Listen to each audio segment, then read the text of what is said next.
Eagles. Eagles.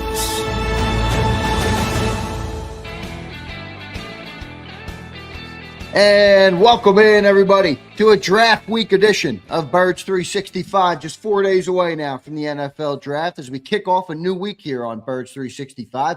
I'm your host, Zander Krause. That's my co-host, Johnny Mac, John McMullen.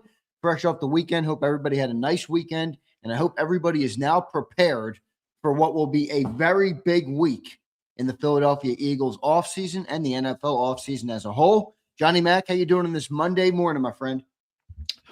Yeah, finally draft week. So we'll finally get it going on Thursday night. And Adam Schefter with the bomb. I don't know what kind of bomb it is, but a regurgitation bomb.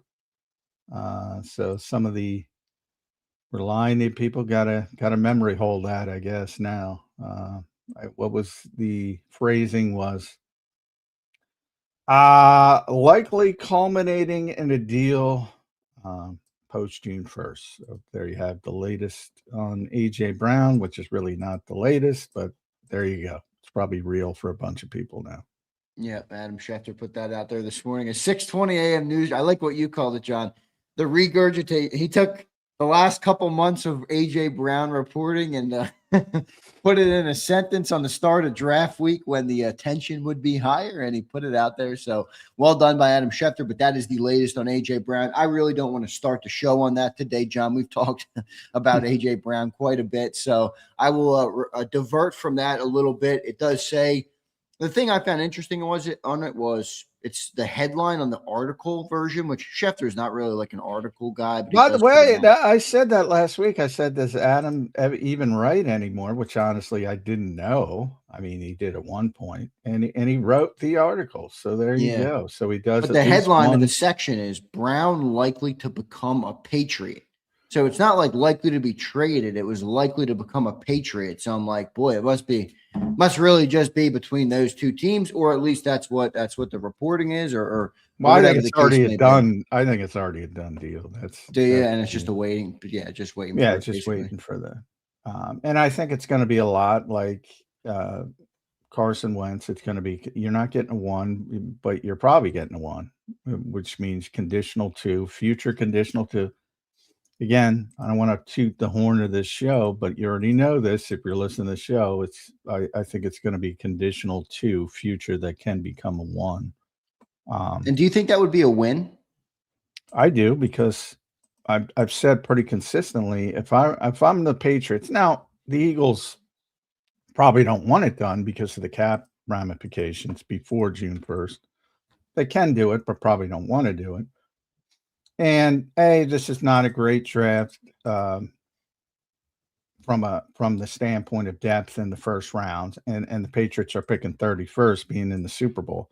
But I also think the Patriots aren't a Super Bowl team. They are literally, but I think they overshot. Now I give them credit for overachieving and reaching the level they did. They deserve all the credit in the world. But I think if you're thinking about it, reality, even they might get better. They probably will get better and not make the Super Bowl. So I think a future, you're probably going to have a deeper draft. B, it's probably going to be a better pick. So I don't think at all, and Howie, as I've said many times, because of his status, he can think about future draft picks where other GMs don't, because they're like, I don't even know if I'm going to be around to take a future pick. He knows he's going to be there. So he's very willing.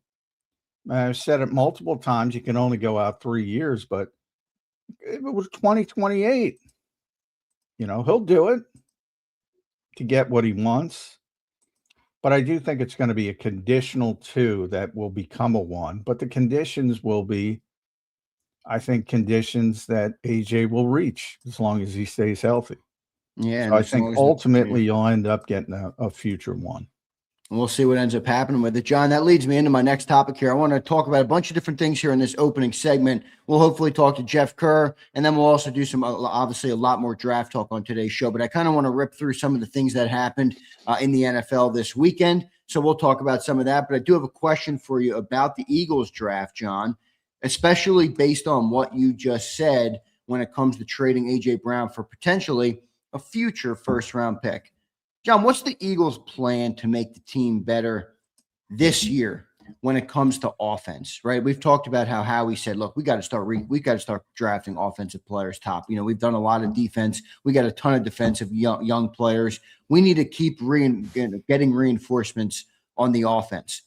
Well, where exactly is that, John? I've been saying offensive line for a long time, and Cilio has pushed back on me. He's like, look, that's fine. You want an offensive lineman, but you're not taking an offensive lineman to get better in 2026. You're going to draft a tackle, and he's going to sit on the bench or maybe replace Tyler Steen at right guard and make a marginal improvement there. So to you, what is the plan for the Eagles to try and get better in 2026? Not prepare for the future, not prepare for potentially a retooling of the roster, but go back and compete in the upcoming season. What does that look like to you, Johnny Mac?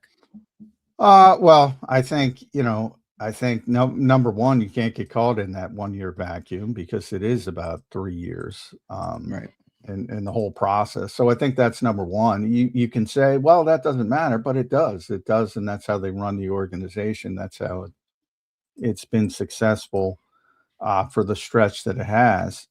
So it's not always about what is this going to do for me right now, as opposed to if you don't start thinking about replacing some of these players or getting heir apparents for some of these players, then all of a sudden in one off season, you got to replace Lane Johnson. Just for an example, maybe Landon Dickerson, Right. maybe Dallas Goedert, all in one time.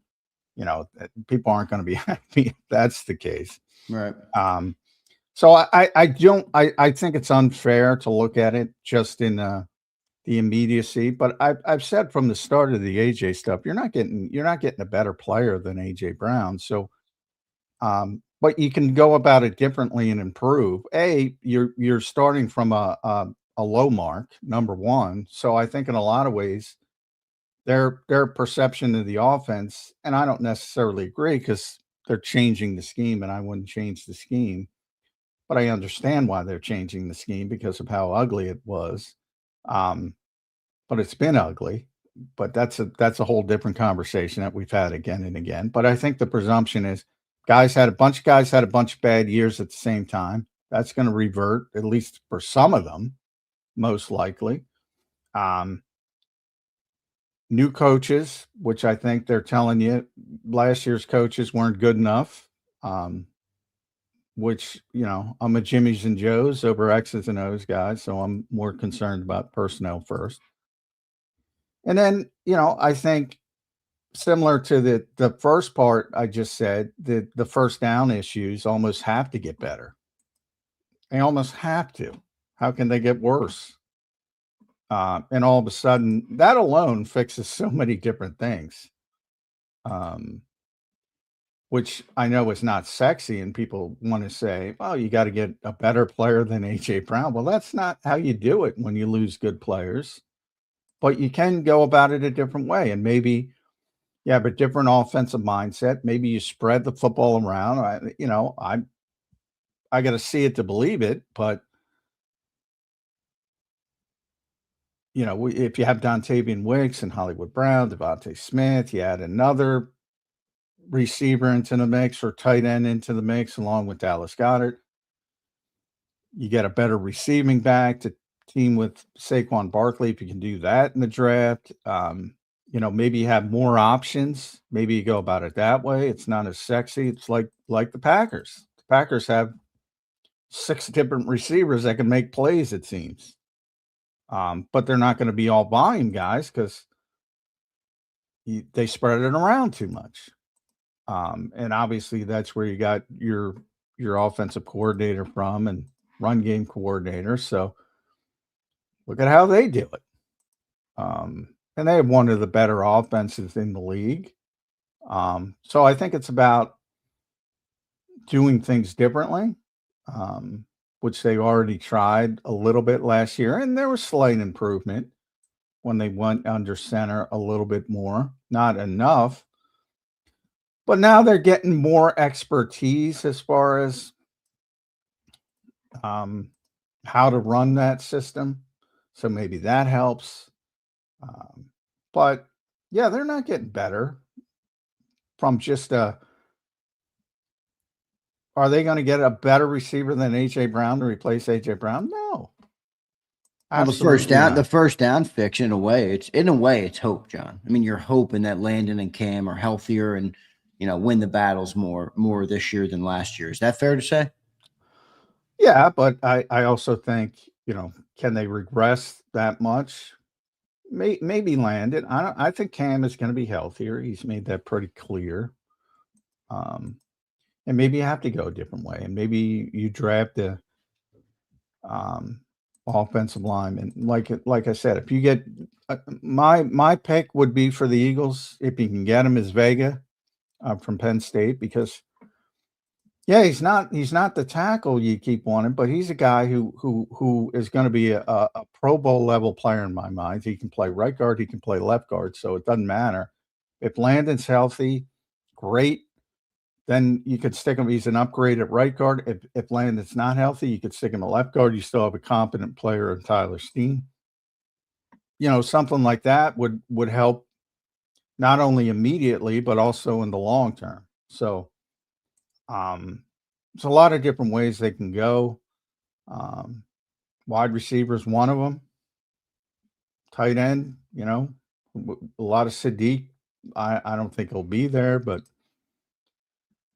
there are, and then it might be as simple as just the tackle, but they have to get better. And buried in Schefter's story, his yearly story, is there's a lot of scuttlebutt around Jonathan Grenard still. Yeah. So, I mean, that'll help the defense dramatically. And get you your real pass rate. And then all of a sudden, you got Grenard and Nolan Smith and Jalix Hunt and Arnold Ebiketie and Joe Tryon. That's pretty damn good depth if you get that headliner. So they're going to get better.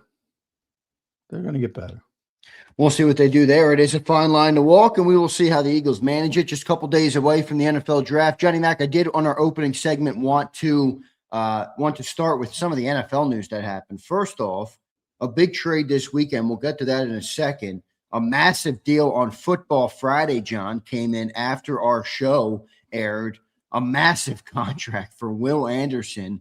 He surpasses Micah Parsons to be the highest paid non-quarterback. Now, those were agent numbers, so I'm not sure what it looks like if the contract's been filed, but your thought process on the massive deal that Will Anderson signed. It was a 3-year extension, $150 million, $50 million a year for the latest up-and-coming defensive end. J-Mac, what'd you make of that deal? Well, yeah, it's I tend to think of everything Eagles related this time, because I cover the Eagles. So, with Will Anderson, people say, well, that has nothing to do with the Eagles. And I don't agree with that. I wrote about that on Sports Illustrated. It's like, classic rising tide lifts all boats. So I immediately went to, 30 million isn't that bad for Jalen Phillips. That's where I went. Maybe you should have kicked the extra 5 million in.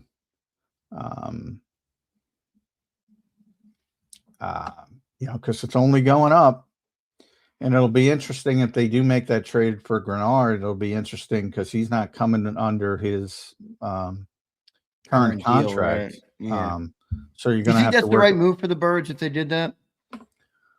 Yeah, I mean, I think it's a really good player. I think it's a really important position. It's a really big need, and I think it'll work out very well. But is he better than Phillips? Well, I don't know. He's a better pure pass rusher, I would say, but I would say Phillips is a better all-around player. They're both good, but I lean slightly to Phillips. So if you're going to pay him whatever he gets, hopefully under 30 million. But if you pay him 30 million, I'd be like, why did you go through all this? And usually nobody knows the market better than Howie, but Yeah, that contract lifts everybody up behind him, and that's that.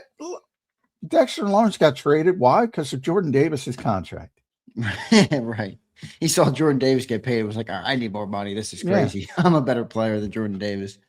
I mean, let's be honest. That's what happened.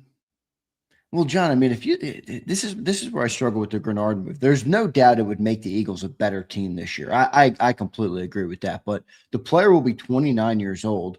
Based on what you just said, is the contract going to be 30, 35, 32, Well, I 33, don't think it's 20? going to be 35, but it's Will anything it be under 30, 30 is a right? You think it'll win. be that's what I mean. Anything under 30 is a win. If they hit Well, he had 30, 12. I know you're not a sack guy. He had 12 sacks in 2024. He only had 3 last year. And then it says, despite a solid 23.3 well, pass that's rush what I'm win rate. saying. That's very good. That's Yeah, well, you know very what it good. reminds me of, though? You know No, what it no, no, no, reminds me no, of? no. This guy's produced for years, Yeah, I know. and He's this no guy, Bryce this Huff, but I'm guy. just saying it But reminds me of it. that tells you 1 year he's getting home a lot, and the next year he isn't, and um, he had trouble finishing, and you saw it on the. He's always there, and he didn't finish last year. Sometimes it's like a home run. It's just, and then they come in bunches. Right. But if you're getting consistent pressure, and the difference, I get it because people heard that with Bryce Huff. The problem with Bryce Huff, in hindsight, looks like, as he retired at 27, was he really into the game? He got his money. Number one, you have to think of it that way. Two, he was very, he barely played. He was his short, rotational rusher for 2 years. So about 450, 500 snaps at most. This is a 3-down guy who's been playing 3 down for years and years. And always How much has gets his near the player 40. benefited from Flores, as compared to Vic Well, Fangio, who are almost like opposites of the spectrum in the way they play defense? yeah, I don't know, because as much as the guys who benefit from Flores are the second level guys like Eric Wilson. He turned Eric Wilson into a player because what the old Parcells quote I always use. Well, don't tell me what the player can't do. Tell me what he can do. And what Eric Wilson can do is go straight ahead because he's really athletic and he's really fast. So he said, I'm going to let this guy loose. And I think he had 6.5 sacks last year from linebacker. Those are the guys that the front guys, they're actually, they got to play more disciplined. And yeah, I don't think they're helped. More the interior guys aren't helped at all. I mean, at all. Similar to Philadelphia, just they use variable fronts just in a different way. So those guys are designed to stop the run and tie up 2 blockers. And the edge guys got to be very, very disciplined. And then the linebackers from the second level is where, and also, it'll be a defensive back. It'll be Josh Metellus, who's positionless. Those are the guys that Grenard, man, he's just good. He was good in Houston. He was good in Minnesota. He's just good. Yeah, he's a Eagles good fans player. are going to be very, very happy with that player. Well, I'm just saying, 29 years old, and he had a descending season a little bit last year. So people will look at that and try and make something of it. Now, that's why we ask you, John. You give the context to it. Hopefully, people learned from it. All right, next topic. I got 2 more, hopefully, before we get to Jeff Kerr.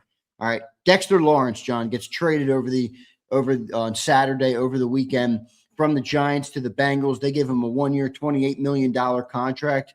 I am ready to make a profession or a claim here on Birds 365.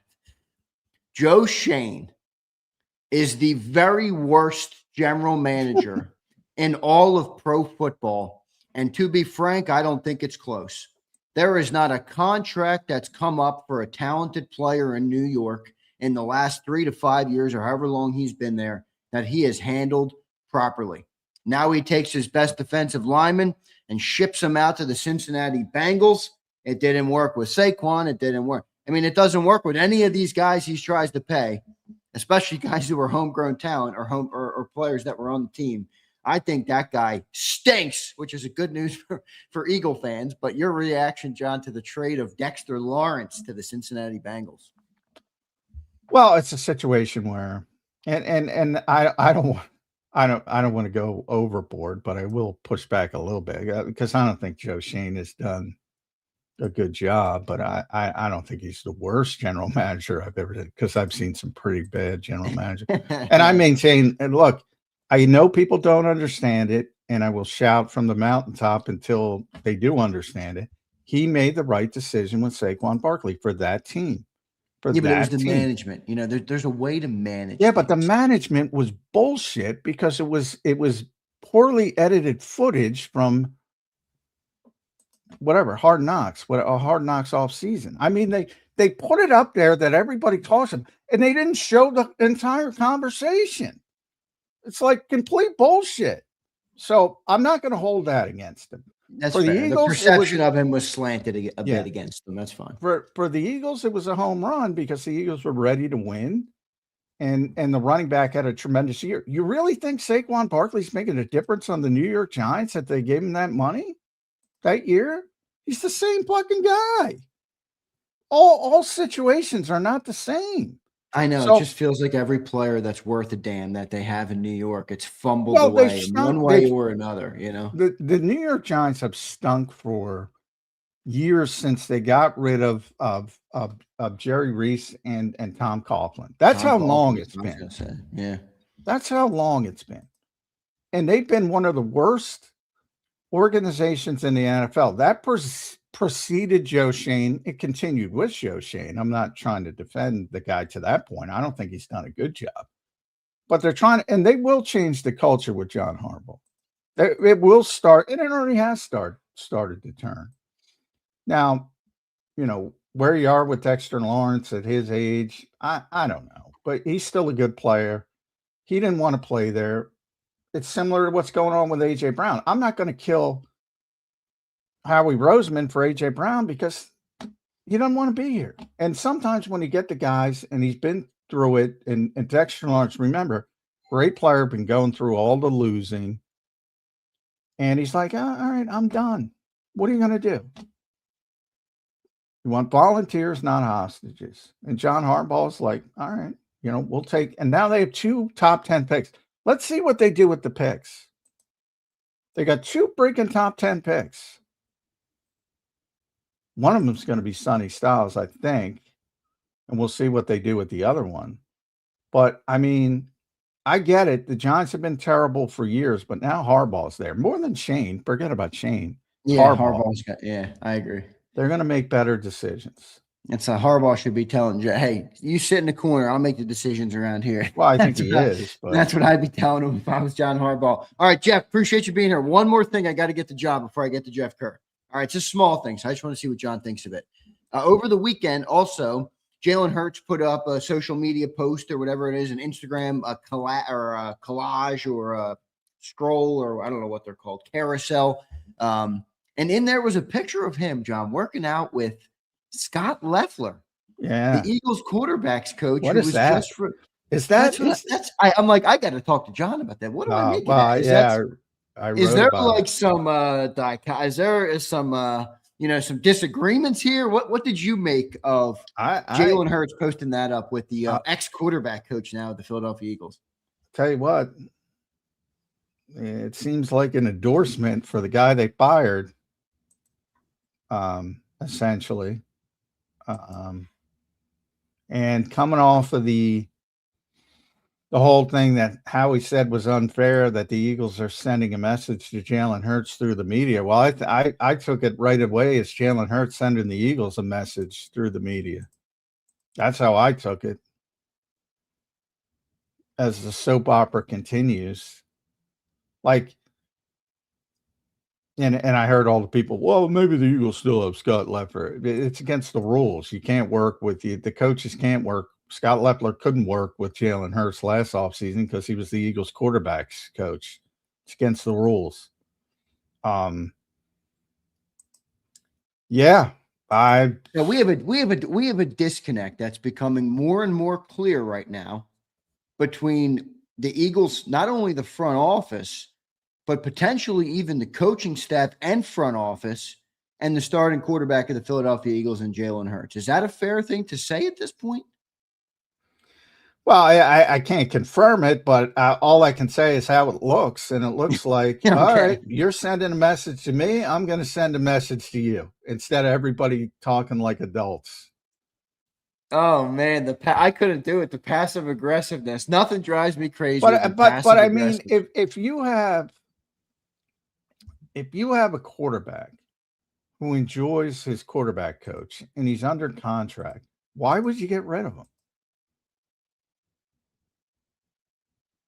Why would you get rid of him? I think maybe there's some truth to some of the theories that people are putting out there, John, that the Eagles are trying to, I don't want to say they're trying to distance themselves from Jalen Hurts, but they seem to be trying to, put their foot down, if you will. Hey, I'm the boss around here type of thing.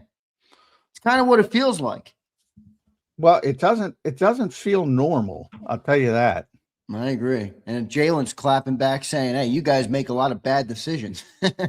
Maybe it's what he's saying. Exactly. That's how I took it. It's like, oh, I'd love to work with this guy, so I'm going to work with this guy.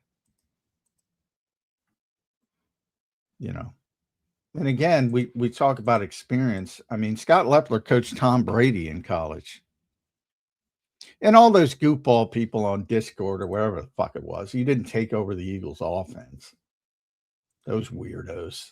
But I mean, he's been a quarterback's coach his basically his entire career. He started in Central Michigan as the quarterback's coach. Then he went to Michigan where he had Brady. And then he got an NFL job with the Lions, quarterback's coach. Then he went back to college, Florida, Temple, where he was the offensive coordinator and quarterback's coach. He did that at Auburn, same thing, OC, quarterback's coach, Virginia Tech, same thing, Boston College, same thing. Then he became the head coach at Bowling Green. So his whole career has been around quarterbacks. And he was you can't make this shit up. No. You can't make this up. Howie and Nick are like out there, or defending stories. Howie doesn't mention Jalen Hurts when asked directly about him, defends the front office. Quarterback responds by posting the coach that the front office just fired and replaced with Parks Frazier. I mean, this is almost comical. Yeah, it's not normal.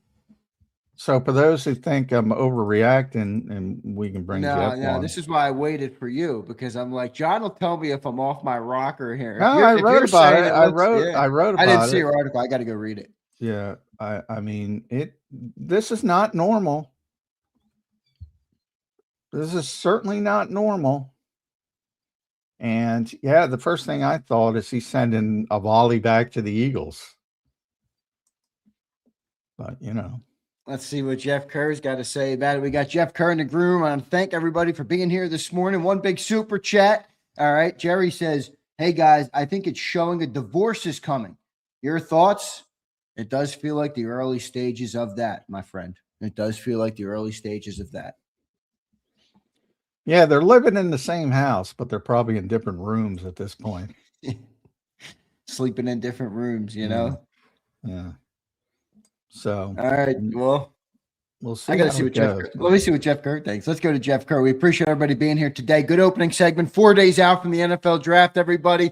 A little bit more gasoline on the fire right before the draft comes to Pittsburgh on Thursday night. Let's go to Jeff Kerr, who joins us right now here on Birds 365. You can follow him at Jeff Kerr PHL. All right. He's writing now for Sports Illustrated, doing a tremendous job over there with Johnny Mack on SI. Jeff, welcome to the program this Monday morning, my friend. Never a dull moment in the city of brotherly love. How you doing this Monday morning? I didn't realize I was watching today's episode of The Young and the Restless 4 hours early. Yeah. Hey, man, we didn't create the soap opera. We just talk about the soap opera. Yeah, man, we need a content creator to make like The Young and the Restless opening, but it's like Nick Sirianni doing the stare and Howie Roseman doing the stare and Jalen Hurts doing the stare. And then you go, and AJ Brown at the end. And then you play the music. Yeah. Yeah. Shepty regurgitating old news on draft week. It's like game day. Today is the first day, phase 1 of OTAs for the Eagles. So players can be in the building now Should have mentioned that at the top of the show. Yeah. We're all excited for that, by the way. Yeah. They're just slipped in strength conditioning rehab for injured players. And they did put out no AJ Brown, right? No AJ Brown will be there today. Yeah, but which is notable because AJ's always a voluntary OTAs. Like he would even go to like rookie minicamp after the draft, like just to watch. I thought I remembered that. Yeah. Yeah. So another clear indication that he's gone. He's not going to be here. Yeah. For those of you who get upset and the memory hole people, I can't. It already started. The memory hole people. I actually saw a post today where like we should have to pay people or something stupid like every time we write an AJ Brown story instead of them paying us. I'm like, well, our content's free, so I don't know what you're talking about. Yeah. Jeff said Jeff texted me and said I wrote the AJ Brown story 15 times. I'm not. I almost was going to say that it's really like an Adam Schefter story. Really? Yeah. I almost was going to say, like, how many times do you want me to write this? Like, I'm done writing and I've been here 3 weeks. So, yeah, but I mean, I get it from fans. Obviously, fans love the player. I get that. I love the player. I think he's a great player. I think he's a good dude. I love AJ, but I mean, doesn't want to be here. So he's like Dexter Lawrence. He just wasn't as open about it. He's open, but you haven't heard the Dexter Lawrence thing. I don't want to be here. Get rid of me. No, he knows he's going somewhere. Yeah. Jeff, what did you make of the Scott Loeffler Instagram post? Wasn't that funny? I'm like, wait a minute. Hilarious. I'm like, wait a minute. Why is he working with the old quarterbacks coach, the guy you fired? By the way, this is fresh after Howie Roseman just got teed up a softball on a tee at the Little League game to hit it out of the park to defend his quarterback, and he side skirted it and just said, defended the front office only. You know, John, in real time last week, you were there. What's going through your mind when he's saying those comments? I was like, that was very stilted and very disjointed. And it was like, has he seen it? Because, Nick has famously never read anything until somebody brings it to him. Then he recognized it. But Howie was like, yeah, Bob kept me up to date. And then he didn't prepare because he wasn't ready to give an answer. So I think, he gave a very disjointed answer, basically saying, I don't think it was the original story with Tim and Jeremy. I think it was the sort of the piggyback one about the Eagles sending him a message through the media. And for some reason, he wanted to push back with that and say, no, we talked to our players and blah, blah, blah, instead of just doing what he should have done, which is. Do you talk to your players? I'm curious about that. Well, and then this is before, obviously, what came out with Jalen Hurts. That was Jalen Hurts' Instagram post, right? Did I get that wrong? That was Jalen Hurts' post. Yeah. Yep. Yeah, that was his own post. Yeah. So, and then I got people defending that. Well, maybe that's an old picture. I go, you're not allowed. If he's employed, he's not allowed to work out with him. Yeah. So it can't be an old picture. Because he was the Eagles quarterbacks coach last year. So, it seemed like a clapback to basically the Eagles message saying, hey, I like this guy. Why'd you get rid of this guy? That's how I took it. How did Jeff Kerr take it? I kind of took it the same way. It's like, look, I'm trying to find the right words for this with him. It felt like they had a good relationship last year. I mean, there was always going to be a scapegoat. There always is. And it happened to be Kevin Patullo for whatever reason. But just because you got rid of Kevin Patullo doesn't mean you got to get rid of everybody. But that's what happened because you got rid of the guy who calls the plays on the offense. And I'm sure the head coach is under pressure from the front office to make changes. And the front office is thinking Jalen Hurts got too ahead of himself, and they are flexing their proverbial muscle to put him back in the chair. That's what this is. I think the worst thing to happen Jalen Hurts is clapping back at him. Oh, That's yeah. his No, response. I agree. Yeah, that's what I think I you think meant. the Eagles front office did that I- before the picture with the I quarterback's still think coach. sometimes the worst thing that happened to this franchise was Jalen Hurts was as good as he was because it told the front office, oh, we can get rid of anybody and we can still win. No, that's not how that works.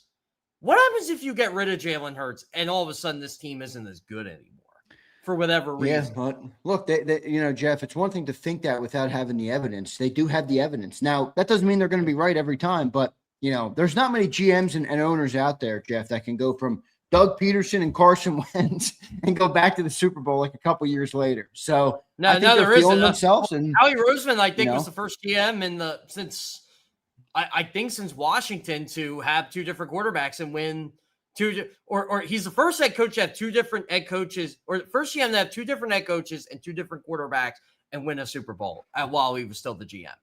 Yeah, that's what that's they're feeling. nuts. Yeah. Yeah. It's yeah. Is this going to get ugly, fellas?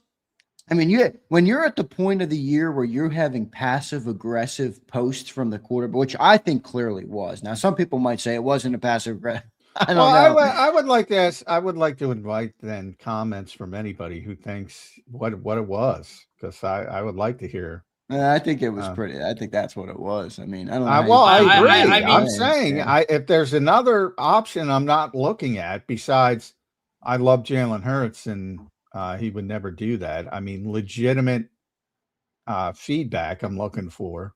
The problem is you're not going to get an answer.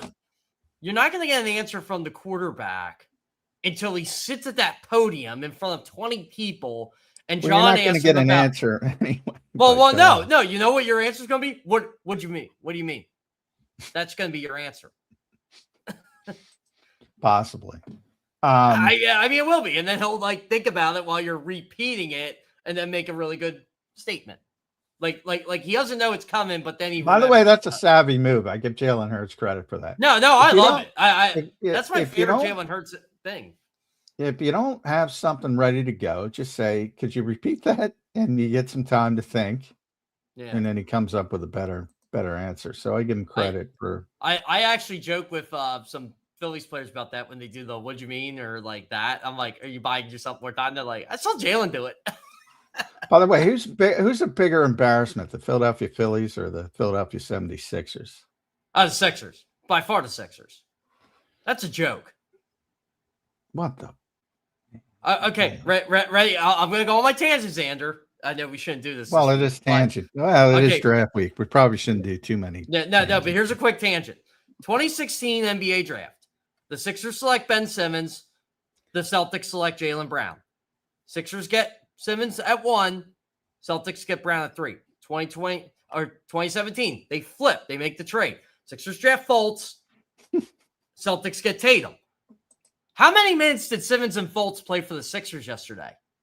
That would be a whopping 0, my friend. Yeah, and you wonder why Boston is where they are and the Sixers are where they are. Well, I don't care if Joel Embiid plays or not. My dad used to rip me because when I was a young and dumb Sixer fan, and I'm like, yeah, we got Ben, we got Joel. My dad's like, you're an idiot. You don't need to lose all these games. Look at the Boston Celtics. They rebuilt their team, went back to the playoffs in I a said 2 the years same flat. thing. I said the same thing. Well, boy, Joe's on the high horse right now. Well, no, this was years ago when he was. No, he can still be. He's still on the high horse. He can be on the high horse. Yeah, I got so much hate mail for bitching about the process. Me and Mike Gill, people thought we were going to get into a live fight at Harris in Atlantic City because we just. I would have paid to see that. Now, Mike and I aren't getting in a fight. We're just having he's a big process guy. I was not a big process guy. But one thing I always hated about the process guys, well, what would they have done? What would you have done? I'm like, look, it ain't my job to make good basketball decisions. It's the Sixers. In this case, now it's Daryl Morey. Obviously, back then it was Sam Hinkie. That's such a cop-out. It's like, and there's an example. And people can hear it with the NFL draft when I talk about the NFL draft. One thing I hate more than anything else is groupthink. And it's like, well, you got to take Ben Simmons. No, you fucking don't. as Jeff just pointed out, you got a pretty good player right behind him. Same thing with Markelle Fultz, which is probably even worse. Not probably, definitely. Yeah, at least you got something out of Ben Simmons for 5 years. But the problem is he's not in the league anymore. Like, that's a generational player. One of the things, take the guy who can put the fucking ball through the hoop. I don't care how good you are at everything else. Right. When you're playing basketball, take the guy who can score. I was a big Simmons guy, but I still remember my red flag about him. I was a big Simmons guy. I'm not running from it. Yeah. You know why? My red flag was, does this guy ever shoot? That was my red flag. Well, it was everybody. I thought he'd learn. But my whole thing with Ben Simmons is, well, at some point, all great players are selfish. At some point, that will kick in. Because it always does. They want the ball. Eventually, he'll take over, and he's got so much skill and talent, and it never did. I've never seen anything like it. I don't know how you reached the level he did with no confidence, which tells you how much skill he has. Can I give my explanation for that? Sure. The best thing in today's society is fake it till you make it. A lot of people do it. Well, yeah, Jordan Davis talked about that imposter syndrome, but that's usually guys who really just, have self-doubt because for whatever reason, you never know what's going on in somebody's life. But all these guys got tremendous talent. Nobody's saying Ben Simmons that they shouldn't. I mean, the guy was so insanely gifted. And you saw it the first couple years. Yeah, I've never seen anything like it. How are you that gifted? And you're like, I'm going to pass this layup. to the one player on offense that was worse than you. Yeah. But anyway, back to the draft. By the way, speaking of the draft, now is wide receiver back into it? I always thought they were going to get it anyway. John, I did peep that pro day because you were telling me it was an important one on Friday. So yeah. I did tune in. Yeah, he's going top 10, Jordan Tyson, in my opinion. We'll see. Yeah. But it was funny too because we have content plans in Sports Illustrated, and I like the one idea they had. Pick a position, one perfect player at a certain position for your team in the draft. It didn't matter where they were drafted or not. I mean, you had to be realistic. But like Jordan Tyson, I picked round 1. I don't think he'll ever fall to 23, but it's been perfect for the Eagles. Well, his pro day was Friday because he was hurt. So he did a private pro day, and evidently it went well. Pro days are a joke, but anyway, I think it was he posted on Instagram like him catching a fade route on air, and people are going nuts. Well, it's like, why are you going? He's catching a simple fade route on air. A lot of Instagram talk today, Johnny Mac. That seems to be a new vehicle for. That reminded me of Johnny Manziel back throwing the football over brooms at his pro day. Oh my God! Did you see the touch over the broom? I think my favorite pro day moment this year was look at this dart Drew Howard's throwing. Like, that's not a dart. That's nothing. Oh no, Jeff, have you turned on your boy Drew Aller? No, I haven't, but I just think it's funny. From what I've heard about pro days over the last 5 years, it just makes you laugh. It's like, boy, I hate the draft. I can't stand the draft because of this stuff. Tell me where they're going.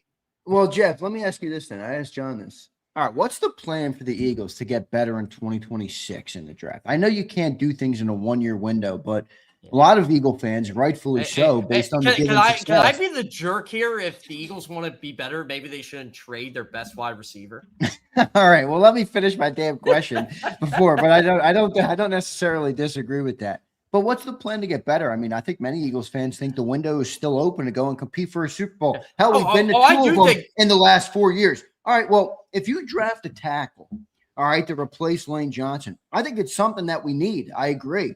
But that's not necessarily going to make the football team better in 2026. But what if you can convert the is Howie preparing more for the future, or is Howie in a mode where he's got to fix it for this year?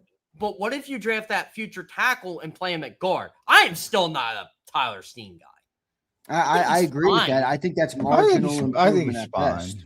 I think he's fine, but can you be better? Like, Mekhi Becton was good. That was the reason why everything elevated and your run game is better.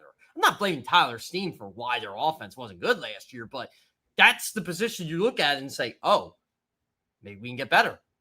Wide receiver, all of a sudden, oh, maybe we need to draft a wide receiver in the first round. Safety, they need a safety. What if Dylan Thieneman? Yeah. What if he's there? Do you draft him? They never drafted a safety in round 1. Yeah, I don't think they would, but well, I don't think he'll be there, and I don't know who the Eagles are taking. I'm usually much more locked in.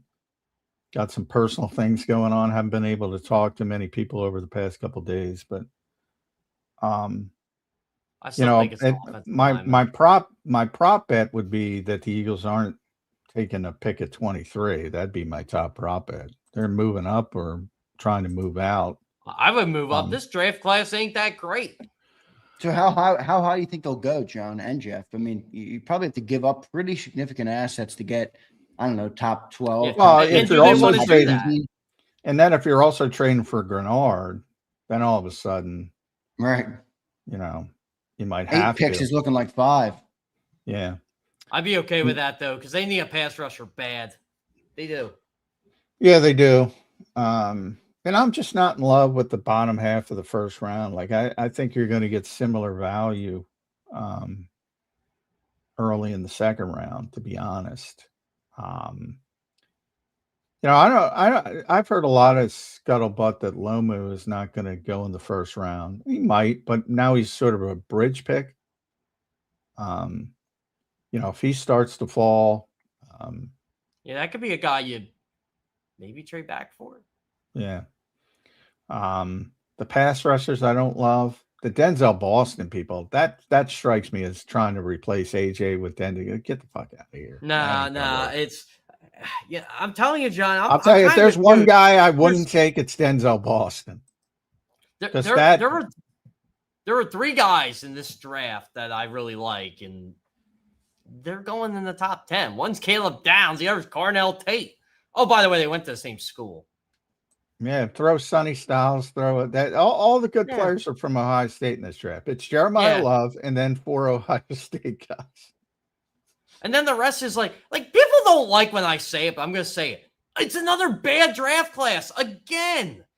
It's again because I don't know if it's a bad all the good class. players I are just staying feel like in it's not college. that exciting. Yeah, it's not that well, that's because I think the it's change in college, our buddy Ian Cummings called it a bell curve. I agree. It's like there's about 15 legit first round picks and then falls off.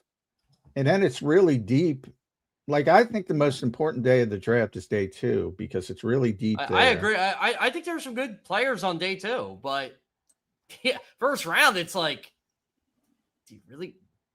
Bottom of the first round where the Eagles are stinks. It stinks. From the standpoint of value, you're going to have good players, guys who develop. That's why teams are. I've been hearing teams are trying to stockpile for 2027, 2028. Yeah, Eagles are kind of doing that.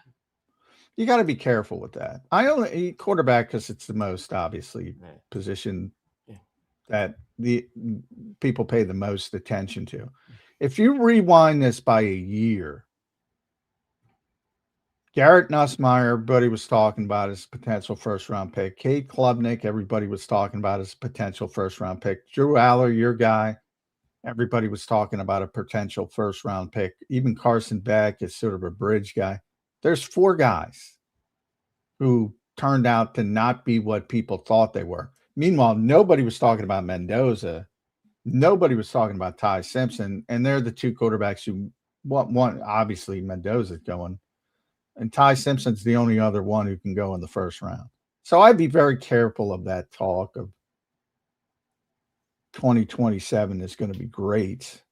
Well, I'll tell you what, this is the deepest tight end draft I've ever seen in my life. Maybe not in the first round. Oh, by the way, the Eagles need a tight end. Yeah. So they're going to be able to get a good tight end somewhere, should be. I like the offensive linemen in this draft. I like the tackles in this draft.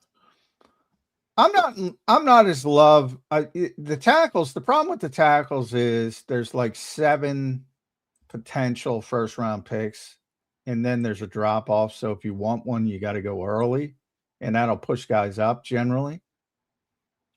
Like Monroe Freeling's going to go a lot earlier than I think most people realize. What are your thoughts on Blake Miller? I like him. Trying to figure out what the Eagles like. That's been more difficult than ever. I don't like only because I think it's going to take a long time, and you no longer have Stoutland. I wouldn't go near Max Ioannishur. Yeah, I wouldn't touch him. But I think the Eagles love him, so I don't know. But I'd rather if you're gonna miss out on the top guys, and then I'm talking, and now there's talk about Mauigoa's got a herniated disc, so maybe he starts to fall. You jump on that if that happens. I thought he wouldn't be in any conversation for the Eagles, but now he's got a herniated disc. So, but edge, like I don't like the bottom of the first round guys. I don't like, but then they're all the same. That's why I don't like. I think you can get better value in the second round. Yeah, because there's a lot of. I got to do my final mock, and I got to be honest. I have no idea what I'm going to pick. By the way, I'm going to do my final mock, my one and only mock, to keep you appraised on Tuesday. Hopefully, if I had a choice in the matter, I wouldn't do a mock draft. Oh, that's so. I hate them. Zander knows. Again, I feel like doing a story. 10 reasons why I don't like the NFL draft. Yeah, me and John did. I forced Jeff. I forced John, which it's like a nails on the chalkboard for John. I forced him on Friday to do our and I screwed up because I forgot CJ Allen, and I screwed up. See? Yeah, but you did pretty good outside of that. I mean, Jeff, you want to take a stab at who John picked for the Eagles at 23 overall? We did no trade, so we didn't do. Did you go tackle, guard? Yes, tackle. Okay. Come on, give me a name, Jeff. Yeah, I'm just thinking here. They didn't take I can't pronounce his last name, and I still won't be able to pronounce it. Tackle from Arizona State. No, he didn't take him. No. Maximum. John had Spencer Fano dropping a little bit and falling to the Philadelphia Eagles' lap at 23. Yeah, I could see Fano dropping a bit. I don't even think he's a tackle, but he can play anywhere. So I think it's play him at guard. Yeah, guard exactly. anyway. Yeah. Get me someone who could play right guard in week 1. Seriously, this isn't even an anti-Tyler Steen thing. Like he would be your starting right guard day 1, I would bet. You know what I know about this draft, and I kind of knew it beforehand. Boy, the defensive tackle class sucks in the first round. That's why Cincinnati is giving up the 10 for Dexter Lawrence, because that's a surefire commodity. Yeah, I don't. There's a couple guys who could go in the first round, probably will, but only because it's a valued position and there are no options. So Peter Woods, and if you're looking for a run stuffer, probably Christian Miller, maybe Caleb Banks from Florida, but it's not a good defensive tackle class. Which is weird. Good thing the Eagles are kind of set there for a bit. Yeah, that's one of their best positions. At least right now, as we speak. But they need a pass rusher. Grenard, or saw some other, Thibodeau. I don't know if the Giants would trade him in the division. But it seems like Grenard's a possibility. Oh, Pittsburgh might be getting one of Highsmith? There's some talk about Highsmith and Herbig, one or not both, but so there's some options. I take Highsmith. I think he's an underrated player. Yeah, well, I take any of the 4. I mean, you need one of them. Yeah, I mean, look, again, I'm not an anti-Nolan Smith guy, but Do you really want to run this back? You saw the result last year with Nolan Smith and Jalix Hunt. And Jalix is going to be better, but... Yeah, you would think Jalix is going to keep getting better. But again, it's the same song and dance. Do you really trust just these two? Do you really trust Ebiketie? I don't think you can. But, I mean, it'll be the same as last year. They'll try to get somebody right up until the trade deadline and eventually bring somebody in. We're always looking to add talent to our roster, John McMullen. Hey, well, Howie is, he's not wrong. He's true to his word. Talent gathering. Not always words, though. I mean, he is right. A.J. Brown is an Eagle for now. Well, he's factually correct. Yeah. Yeah, he's factually correct. By the way, I wrote about this as well. I didn't know this at the time I wrote. I was more talking about Chambliss, Trinidad Chambliss, who basically sued the NCAA to stay in college for one more year. That's the Ole Miss quarterback, right? Yeah. Which, for those who don't know, the reason he sued is because he's getting $5 or $6 million in NIL money, and to go to the pros, he'd have to take a pay cut. And now just comes out that Ty Simpson was thinking about going to Miami like Carson Beck and getting $6.5 million, which unless he gets, no, I would have stayed. I'm wondering why he didn't stay. Did you guys see that report? NFL teams and front office people don't like college kids staying in college. Why? They get paid more money and they get to do less work. Well, it's interesting because it's going to create a problem at some point because it's kind of creating a problem now. It's affecting. Well, I mean, with the NFL. So, yeah, I mean, it's amazing what branding does because you're paying. Nothing against Trinidad Chambliss. He'd probably be in the conversation, be a third-round pick, maybe third, fourth round, I'd say. He's a superstar in college, obviously, coming off last season. But at the end of the day, they're paying the kids $6 million to play minor league football. But the branding is Ole Miss, not the UFL. Branding's an amazing thing. Yeah. So you're paying Miami was willing to pay, not the Dolphins, the University of, was willing to pay $6.5 million for Ty Simpson. NIL, not technically Miami, but you get the point. Think how much Ohio State pays their guys. Yeah. They have a $30 million. Why would these guys go in the draft? I'm surprised Ty Simpson went in the draft. Honestly. I saw it firsthand with Penn State last year. Why? Why would you go to the draft? How many of those guys outside of one player? How many of them really improved their draft stock of that Penn State senior class? Well, they have a lot of good players. I mean, they do, but how many actually? I don't know. We know Vega did. Yeah, Vega certainly did.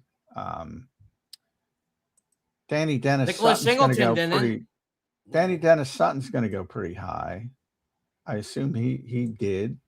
I think he's going to be a second-round pick. Well, tonight Dennis Sutton, I thought was an underrated player. I thought he could have been a second, third-round pick. All right. Well, I don't know. I don't pay attention to where they were because I'm not a Penn State. But like Nicholas Singleton was like he was like a day 2, maybe day 3 now. Well, he got hurt. Katron Allen was always a day 3. Yeah, he got hurt, but I don't know. The Eagles really like some of these Penn State guys. Just a hint, wink, wink. Well, I think a lot of it is that Penn State is their, local to them, so they can look at a bunch of guys. But they cheated with 2 of them because, well, I shouldn't say they cheated. It was smart that you bring in Nicholas Singleton and Drew Shelton on a visit, and it's not part of your top 30. Because I don't know if Shelton was or what. That's all fucked up, man. The visits, because a Zoom, they're talking to people. They're having private workouts. They're talking to people on Zoom. Oh, no, it was so funny, like, when I'm getting the explanation from, like, that camp. Oh, we're not even sure We were Yeah, just invited. they don't even know. No, they don't know. But Now, April 15th was the local pro day. So obviously, if you're there on April 15th, it's a local.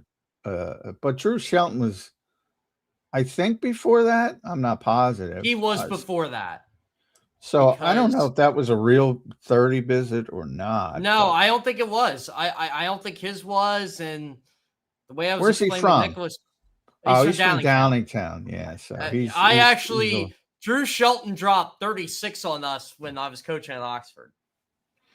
Yeah, he's a local guy, so maybe they used the local visit. Yeah, that's kind of what they did with Nicholas. They used him as the local, but they brought all those guys in together. So he might go in the third round for somebody. I don't think the Eagles will take him, but no, I think Drew Shelton's going to be a tackle in the NFL. I'm not sure if he can play inside. No, yeah, I think he's a tackle, but he's as most Penn State, as you know, they run the 40 on a 38-yard field, and they make sure that everybody. I heard it was shorter than that. They make it sure to know that everybody's athletic who goes to Penn State, and some people are. Look at Saquon. Look at. I mean, they did produce some good NFL players. Yeah. But, edge right. Speaking of it, Abdul Carter last year, I very good player. I think he's going to be a good player. But for those thinking you can just fix the edge rush with a draft pick, I mean, that's a high level draft pick. That's the longest position, in my opinion. That's the one I'm the most patient. Like when the Eagles took Jay Alexander in the third round a couple of years ago, you're like, okay, it's probably going to take him a while because that's just the way the position works. Yeah. Yeah. Yeah. So all the AJ stuff, that's the guy, Denzel Boston. That's the one name if you hear on draft weekend. Be very. Someone already put out Denzel Boston. I just laughed. I'm like, no. Yeah, I don't love that thought of. That's got a lot of Treylon Burks to me. Yeah, hey, let's replace him. That's a good comp right there. Does Howie jump up and grab Tyson, Johnny Mac? Well, that I could see. He's got to fall. That. He's got there's so many teams that might take a receiver. I don't think he'd have to fall to 15, 16, somewhere in that range. I'm pretty big on Omar Cooper, but again, I'm a Big Ten guy, so makes sense. Well, I'm interested now in this latest thing with Jalen Hurts and the Instagram post and like what is the we're never going to know. You know what I'm shocked we haven't. What is the relationship though between those two guys? Because if you're Howie and you're trying to draft a receiver, let's say Jordan Tyson, and you want to go up and get him, is that for the future? Is that for Jalen Hurts? Like, what is there a disconnect there that's bigger than we're thinking? Maybe both. Yeah. Maybe both. I mean, it's like, all right, dude, we gave you a bunch of toys. We gave you Devontae Smith. We gave you Jordan Tyson. We gave you Dontavian Wicks. Hollywood Brown probably would. By the way, I wouldn't be shocked. Would anybody here be shocked if they double dipped that receiver? Yeah, I would be. I'd be shocked. I don't think. They already signed so many receivers, and obviously Dontavian Wicks is going to be part of the offense. So, I mean, you have Devontae and Dontavian. Hollywood Brown, they could, he could be sent to the bench, I think. But Hollywood Brown ain't going to be like, John, you were covering the Eagles then. Remember when they signed Ruben Randall and Chris Givens? And everybody's like, they're going to make the team. I'm like, no, they're not. But this town was a wide receiver black hole for years. And so they got AJ and Devontae showed up first. And I still remember it because I was like, whoa, okay, this guy's different than what we've been watching. I remember just watching practice. And then AJ showed up. So people got spoiled real quick. AJ Brown was like the gold version of Sonic the Hedgehog. I forget what they call him. I don't know the gold version. It's super. I think it's supersonic. I think that's what they call him. Well, you're not going to replace him, at least early on. Now, I'm not a Boston fan because he's a big guy, and to me it looks like, oh, let's go get another big receiver. He doesn't get enough separation at He's all. not a Like Treylon separation Burks. guy. He's not an explosive guy. He's a contested catch guy. Isn't that kind of what AJ Brown is? Nah, AJ Brown can get separation. He struggled with it last year. I do agree. In his he's also 29 years old. Well, yeah, part of the reason I've been telling people to temper expectations on what they get back for AJ. But yeah, Xander, that's what I wanted to bring up. Like, what is he worth, AJ Brown? Conditional 2. I think John's on the money with that. But I also think that that's a little rich, honestly. Like if I were a GM, and I'm not professing to be a GM or know how to be one, or we're saying I would be a good one because I probably wouldn't. But if I were a GM, I would not give a first-round pick for AJ. Not even a conditional 2. No, I wouldn't, but I would ask. With knee problems, that just doesn't. That's not a good. Use I would ask for it, but that doesn't mean I'm going to get it. Right, I'd ask for it definitely. Howie's going to take Elliott Wolf to the cleaners. Elliott Wolf will be the victim of the latest Howie trade. Watch it be like a 2028 first. He's gonna. The Patriots are gonna be like 6-11 that year. Here's what everybody talks about: creating leverage. And it's easier said than done because you want to get more than one team involved. But Howie will do it in other ways. Like he'll play up to Elliott Wolf. He'll glad hand him. He'll say, "Hey, buddy, man, you guys are so close to the Super Bowl. You get AJ, you'll be so close to when they were in the Super Bowl, so close to winning. This guy can get you over the top." So forgive me if I'm reading too far into this, but is there 3 sides here? Like, you have AJ Brown on one hand, who is it the quarterback? Is it the team? Is it the coaching staff? Why does AJ Brown not want to be here? Okay, that's one side. Now you have Jalen making kind of passive-aggressive posts with the quarterback coach that the Philadelphia Eagles just fired. Is he on his own island? Is AJ Brown and Jalen Hurts on the same team? Do they agree about things? And then it's the organization and the coaching staff. Like, what are the team? What is everybody on an island? Is it Nick and Howie together? Well, Nick and Howie are definitely Nick and Howie are definitely together. I agree. I agree with that. AJ and Jalen are definitely not together from the standpoint of football. I think they're not angry at each other from a personal standpoint.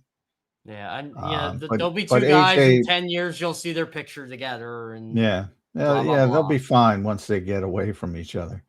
AJ would like a different style of quarterback. What were the other ones? Those are the ones I know. Well, you have AJ, you have Jalen, and you have the front office. It feels like they're all operating independently, Well, I think the front office is together. Yeah, I agree. Nick and Howie seem to be in lockstep. Whether they are or not, that's the appearance that they're giving. Yeah, they're. I think Howie loves working with Nick, and I think vice versa. But yeah, I mean, I don't think AJ and Jalen are on the same page from a football standpoint. Okay, so you got 3 islands. And then, the Jalen Hurts thing was very, very interesting because I don't see any other option than, he's trying to send a message back to the Eagles. Like, all right, you're going to send me messages through the media. I'm going to send you a message through my own definitely media. Send a message through the media. That's for sure. Social media, his own media. Didn't send it to us. Put up Scott left. No, I meant the Eagles side of it. Yeah. Which is, the guy just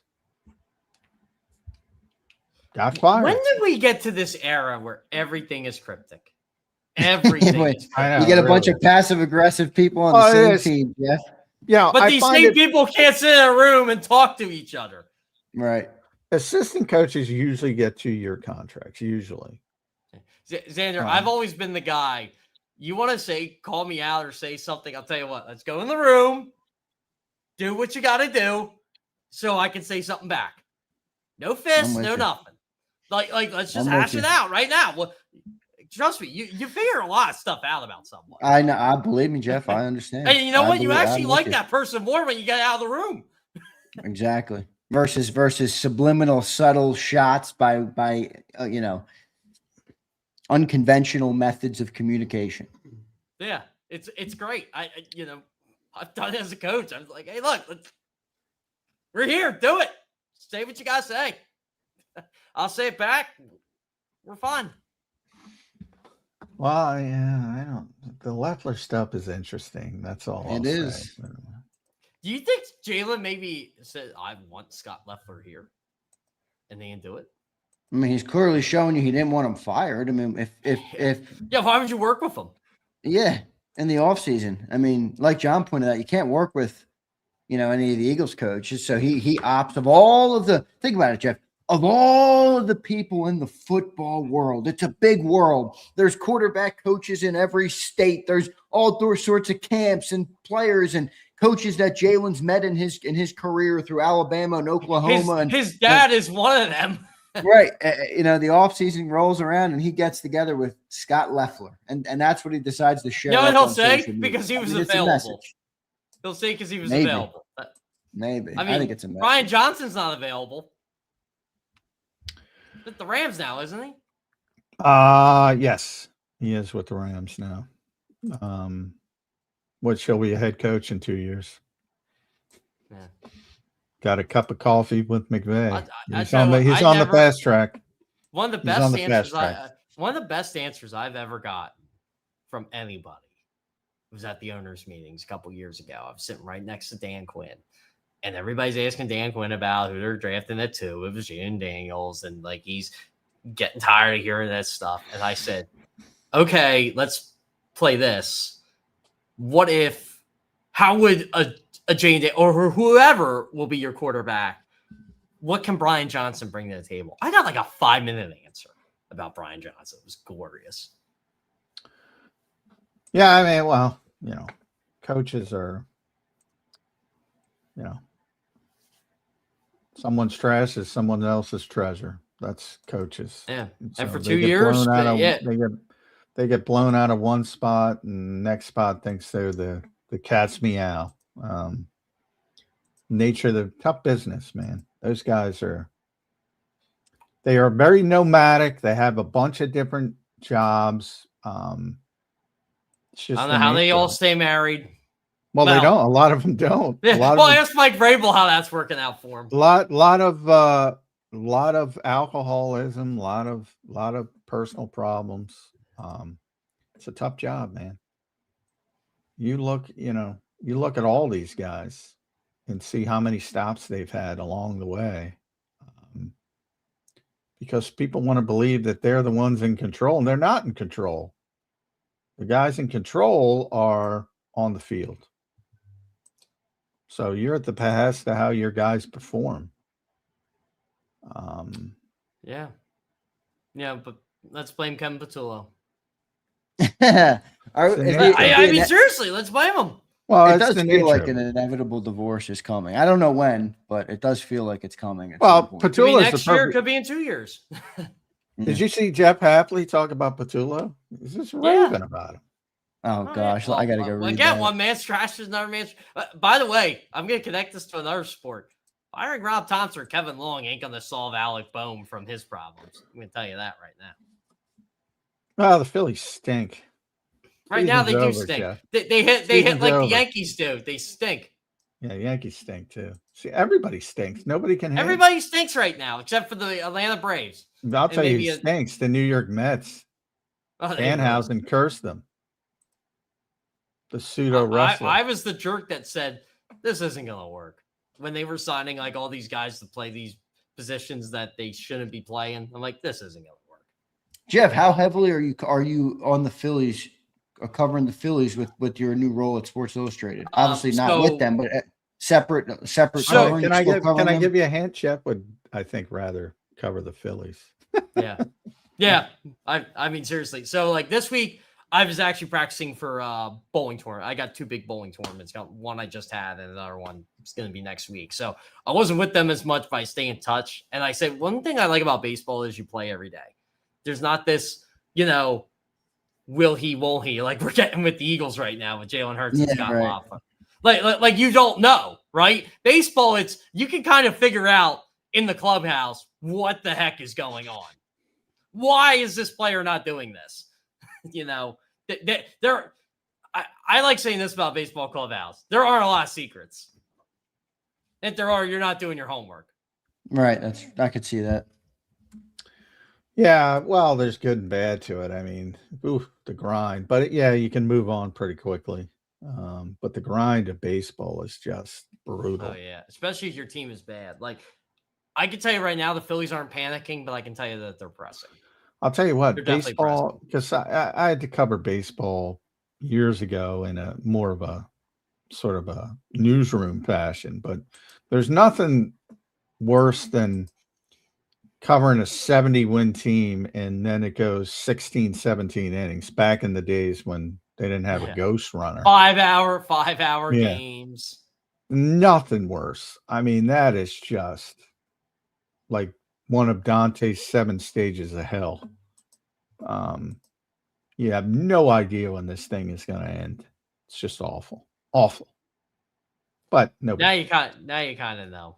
Yeah, well, Ghost Runner helps, but boy, that's a gimmick. I hate gimmicks. I hate gimmicks. Yeah, as much as I hate, watching a 17, 18 inning game because I have to, now that I don't have to, I'm like, stop with the Ghost Runner stuff. It's embarrassing. I say this. Major League Baseball. Stop it. What I like about baseball is I get a lot more information before the first pitch even happens. Then you kind of know what's going to happen, or you have an idea. Well, I don't know who's responsible for each individual team not valuing batting average, talking about launch angle, talking about home runs, talking about, it's easier to get a 3-run home run than play station to station to baseball. But who's ever responsible for the Phillies, do me a favor, go up and punch them right in the face because they have ruined the game of baseball. It's not him, though. It's everybody. Yeah, it's everybody. He's just a local guy, so he gets it. This one thing I really do like about the Phillies, they're very high on Justin Crawford and what he can do, and all these advanced. What's he going to hit? 220 with 35 home runs? Is that he may not hit 35 home runs in his career. How he hits 300. Then they can't be high on him. He's useless. You might as well move on right now. His ground ball, that's not going to play in the majors. He's hitting 290. Might as well get rid of him right now. Might as well. Oh, big news. Trent Williams. Trent Williams signing? Yeah. Contract extension. Somewhat big news. Not here, but things are starting to happen. It's draft week. Things are starting to happen. I see AI pictures of A.J. Brown in a Patriots uniform. The AI pictures are floating around. Yeah. I did see a lot of the reports. I got news for AJ Brown. You thought you were frustrated with Jalen Hurts throwing you the football. Ooh, I see John Clark just put up Tariq Woolen Instagram post of his new locker. So Tariq Woolen is here for voluntary work. And he got number 2, which we already knew. It just looks weird because that was number. You know what? That's a winning number 2. How would I know that's my number? Oh, Slay's number. Rusty Wallace's number. I said that to Slay a couple years ago, and he actually knew who Rusty Wallace was. I was very impressed. Did he? Well, he's from Georgia. He might. Yeah, that's what he said. He goes, "You're a Rusty Wallace fan." I say, "I got some pictures to show you." He's from Georgia. So we got all the AJ AI pictures going. Big day, April 20th. Big day for potheads. Big day for. It is a big day for potheads. Yeah, big day for. I'm sure some of them are populating the chat right now. You guys can. Voluntary work starting around the NFL. Big day. Keyword voluntary. AJ Brown does not have to be here. No. Yeah, but he was here last year. He was always here. Yeah, he's always here. By the way, another indication. I had to put water on that fire too this weekend with Devontae Smith and his softball. AJ Brown's not there. He wasn't there last year either, to be fair. AJ does love softball. He does you know, love he's softball. great. He's a great baseball But player. Cooper DeJean's not going to be there this year, so he's not defending the title as far as I He's know. probably doing his own softball game out in Iowa. Yeah, well, he You did know, do a that lot last of year. these guys have other stuff to do. You know, people get all worked up with that. Sometimes they're, you know, it's their off time. Sometimes they, you know. Slay's coming back because he has nothing to do. Yeah. Well, I mean, sometimes they, you know, you have vacations with your family. Yeah, or, that's you true, know. John. But AJ has gone every year, so people are always, you know what I mean. People are going to tie. Has I'm he? not saying I don't that's know. the Jeff case. knows. I He don't. went in Yeah, he went. 22, 23, and 24. He did not come last year. So But he he didn't said come he last Oh, so wasn't he going did to. miss. Okay, Yeah. I didn't know that. I thought Yeah, he was there missed last year, and he was pretty open about, like, he felt bad he wasn't coming. Yeah, I'm just saying you might have stuff to do. But I Jacoby don't Dean's see, coming. Hurts and Brown avoiding each other like the plague. The I young mean, and the it's- restless.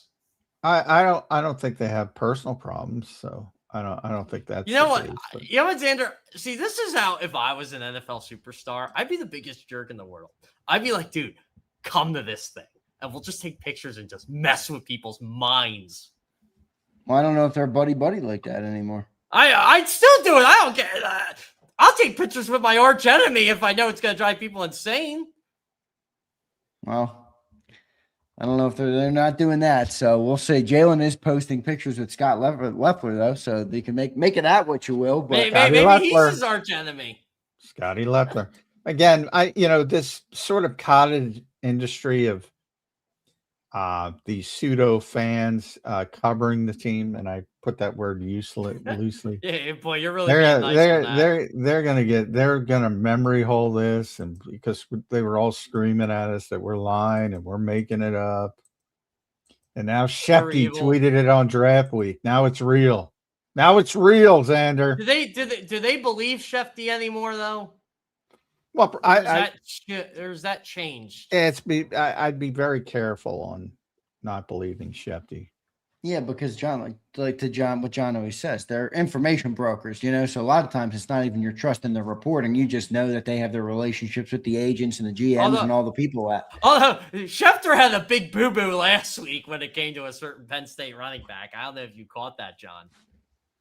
No, what'd he do? So he broke something I already wrote for on SI.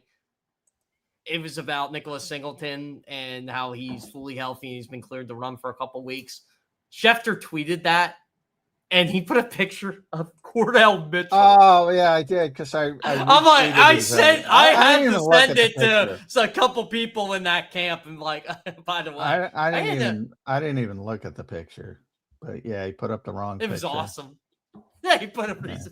Speaking of Jalen Hurts, just put up a picture with a new logo. If you want to get his new hat, a new J logo, it looks like. No, he's not an AL1 guy. He's not an AL1 What is that? guy. What is that picture supposed to be? It's I don't know. I'm looking at it now. Hold on. I have no freaking idea. I have no idea. Social media. It's like a silhouette of them. I don't even know What what is it? Social What media is is a that? pox on society, basically. No kidding. By the way, so I put Devontae Smith's roster out for the softball game, and one of those people, the pseudo people, whatever, you basically copied word for word the roster and just changed like 2 names. You know what you do Like, there? Make a typo because they'll never catch. Oh it. no! You know what's funny? This is how I caught it, because I had a couple of fans joke with me about one of the players. I said, "What does he have, a twin brother or something?" And I laughed about it because I thought it was funny because I put the same. Oh, you put the same name twice, and that's what he did. Yeah, that's a good way to do it too. Yeah. Not that it matters, but No, I don't care at the end of the day, but it's funny because this same person will be like, I broke that story first. No, you didn't. No, you didn't. well, let's see. Oh, wait. Let's see. So is the hat for sale? Is that what that post was? It was a promotion of the hat. I have no idea. I just not seen the I'm hat. looking. I'm trying to find is the hat for We have, sale. 'Cause we that have, would we make have sense. audience of one and brief I of one. assume the hat will be for sale at some point, but no, I don't know. Well, I'll tell you what, Zander. I'm going to get this hat because it's got my favorite Jalen Hurts quote on it. Which is what? Purpose before opinion. There you go. That's actually one of the better. I had a ones. purpose It is funny. before people John had brought an up a opinion. long time ago, and John took a lot of shit for it, but he brought up a long time ago how similar Jalen and Carson are in weird ways, not in the ways that you would think. Yeah. It In a is funny. different It's way, like but Carson was audience of one, Jalen is breed of one. It's like everything is like well, you so have a similar. brand and sell it. It's purpose before. My favorite is you don't know what you don't know what you don't know. I love that quote. That is my favorite. I take that back. It's not I have purpose before people have opinion. It's you don't know what you don't know what you don't know. Jeff, how many Jalenisms are you using on a weekly basis? A lot. I wish I had the Jalen. Well, my Jalenisms, if I had to pick some, are read the room. I'm always the read the room guy. Yeah, there's too many. A lot of T-shirts though. A lot of T-shirt slogans. Some resonate. Or, you know what my other Jalenism is? Don't punch the hornet's nest. Is that a Jalenism? I don't know if I've ever. No, heard that. this is my Jalenism. Oh, that's a Don't punch the hornet's Jeffism. nest. Okay, I like That's it. We a need some Jeffism. Jeffisms. Yeah. Read the room. That's a Jeffism. Don't punch the hornet's nest. Walk past it. Well, they're punching hornet's nest. Are you kidding me? Well, Posting everybody likes to pictures punch straight hornet's up. nest. I said, stop doing that. You're gonna get stung. Especially when you're being passive aggressive. Oh, that's all the Eagles do. Again, it's Young and the Restless. Who plays Victor Newman in the Eagles Young and the Restless? Is it Laurie? I'm not a Young and Restless guy. I'm a General Hospital guy, but that's years ago. Yeah, man, you're missing. All right, out. Jeff. Earlier in the show, Jerry put in. Do they chat. even exist anymore? I don't even know. General Hospital does. Ask John Kincaid. He's the soap opera general here. No, give me a break. No. Jeff, earlier in the show, Jerry put in here a super chat. I think it's showing a divorce is coming. My question to you is, will Jalen Hurts be the starting quarterback of the Eagles for the game one of the 2027 season? Yes. I would lean towards yes, but I mean, if he has a bad year, I mean, I will revert to no. I mean, it's up to him. He's got to have a good year. If he has another year like he had last year, I think they'll look to move on. Yeah. And you know what? Someone will take him because the pedigree's there. Well, it could in a way, it could fix itself. And just in terms of if he doesn't have a great year and the Eagles don't want to pay him, I don't believe his agent will let him go into the year with $20 million of guaranteed money. No. So it's either going to be a there's no contract. way. Either way, there's no way he's playing with $22 million of guaranteed money. No, next it's year. either he's No getting way. a contract or he's going to play somewhere else. Right. And by the 100%. way, I don't want to hear people say, I told you this didn't work. What are you talking about? He won a Super Bowl. Yeah, it already worked. It worked Cole already. Payton, all right, from Aaron Wilson. Cole Payton, the left-handed North Dakota State quarterback. So people aren't going to like him for two reasons. Yeah.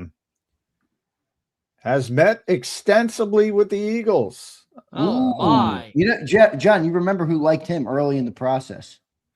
I'd mentioned Peyton, but I don't know who you're talking You about. did. Rick Saratella. Remember when he Yeah. first came on, he said he could be a dark horse to Yeah, I be was going to number say, two. I've heard his name from Rick.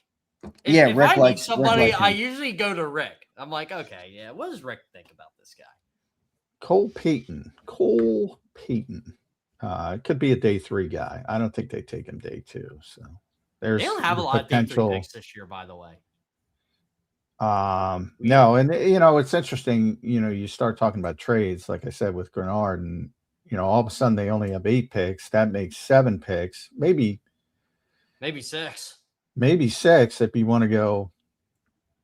The talk is the Vikings want a second rounder. If they want to give up the second, they might have to give up both of their thirds. Do it that way. I think I would just rather give up the second. Yeah. Which would be 54. So, what if the Eagles draft receiver in the first round, get Grenard in the second? Do you think people would be happy with that? This is my question with the receiver thing. I know everybody wants a damn receiver to replace AJ Brown. We couldn't pass the ball with A.J. Brown and Devontae Smith. I don't care if you put Megatron out there. I don't think they're going to be able to pass the ball. Well, here's my counterpoint. Here's my counterpoint. How do you get much better than that? Like, if you can't pass the ball with those two wideouts, you can't pass the ball with anybody. I'm with you. I'm with you. I'm with you too. This is my counterpoint. You're talking about. You're not going to pass the ball without A.J. Brown here, so you got to load up. And you're not talking about Carnell Tate. You're talking about you're going to be getting Denzel Boston or Chris Brazell or somebody like that. I wouldn't go near that. Why don't you take a shot on Chris Bell or something? But that would be the second round. I know, but he won't be there when they pick at 53? 54.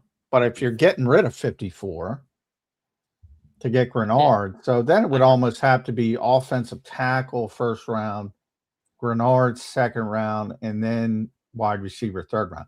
And by the way, I think I've read Grenard. Wide receiver is the deepest position in the draft. So if you start talking third round guys, you can get some guys. You can still get, maybe a Jeremy Bernard, maybe a Brennan. They looked at a bunch of third round. Ted Hurst, the kid from Ole Miss, DeJon Stribling. They looked at him.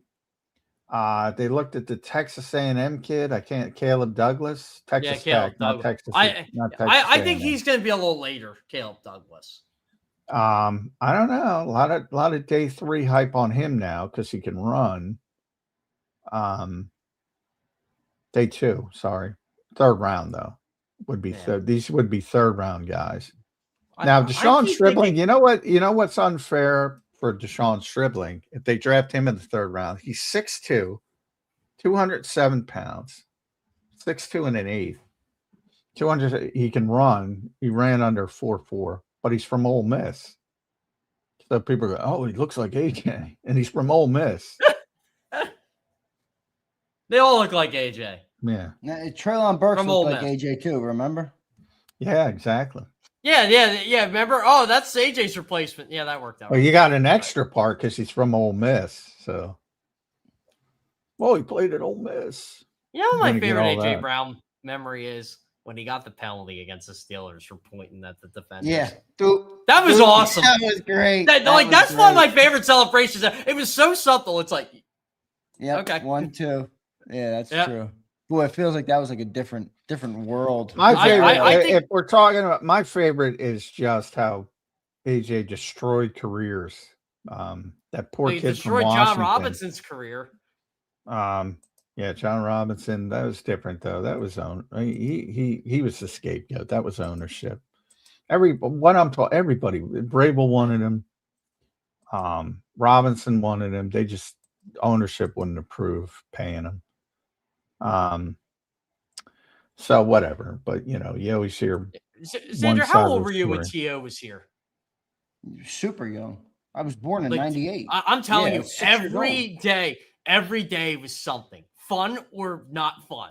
It was, I kind of wish AJ would. It was such a roller. The week going into the Browns, he's making comments about Jeff Garcia's sexuality, and then he goes off and just he sees a T.O. has B.O. sign, and he tells McNabb to throw him a deep ball. He catches it for a touchdown and just rips it. And then a minute after the game, I saw the sign. I told. I almost wish AJ would go the distance so John and you could be sending pictures of him working out in his driveway or something. I almost wish he would do that. He's not that. No, we're never going to see that again. No, it's not that kind of weirdo to do. But at least the entertainment value is supreme for that. It was so I'm telling you guys, a lot of guys, the T.O. era was fun. I really enjoyed it. AJ's better. It was better. Wait, Jeff, you think AJ's better than T.O.? If you're going for the 4 year, AJ lasted longer. No, I'm not talking about in Philly. I'm talking about as a peak receiver. You think AJ's better than T.O.? Not T.O. But John's got him better. I don't agree with John either. I mean, T.O. dropped the football a lot, but that's what John says. So why do people over that? That's not a thing. That's not a key aspect of being a receiver. I'm just saying there were two guys in that era that you knew could just take over. Don't T.O. and compare Randy. him. T.O. took over games, John. Don't fucking compare him to Randy. He took Moss. over football games. That is an insult to Randy Moss. He outdueled Randy Moss on Monday Night Football. No, give me a break. There's not a receiver in the world that can outdo another receiver. They're not playing on the same. They're not playing against each other. But he had the. You know what Randy Moss's memory against the Eagles is? Trotter pulling his hair down. I don't remember that, but he didn't. No, you remember that? A lot of times Randy didn't even have hair. But this is the year he had the dread or like the fro or whatever he had. It was hanging out of his helmet, and like he caught a slant in the fourth quarter, and the Eagles were up like 14. Boom. Part of the uniform. At the time, they considered that part of the uniform. You think AJ Brown's better than T.O.? Well, he's better for the Eagles. I know that. Better for the Eagles. I agree.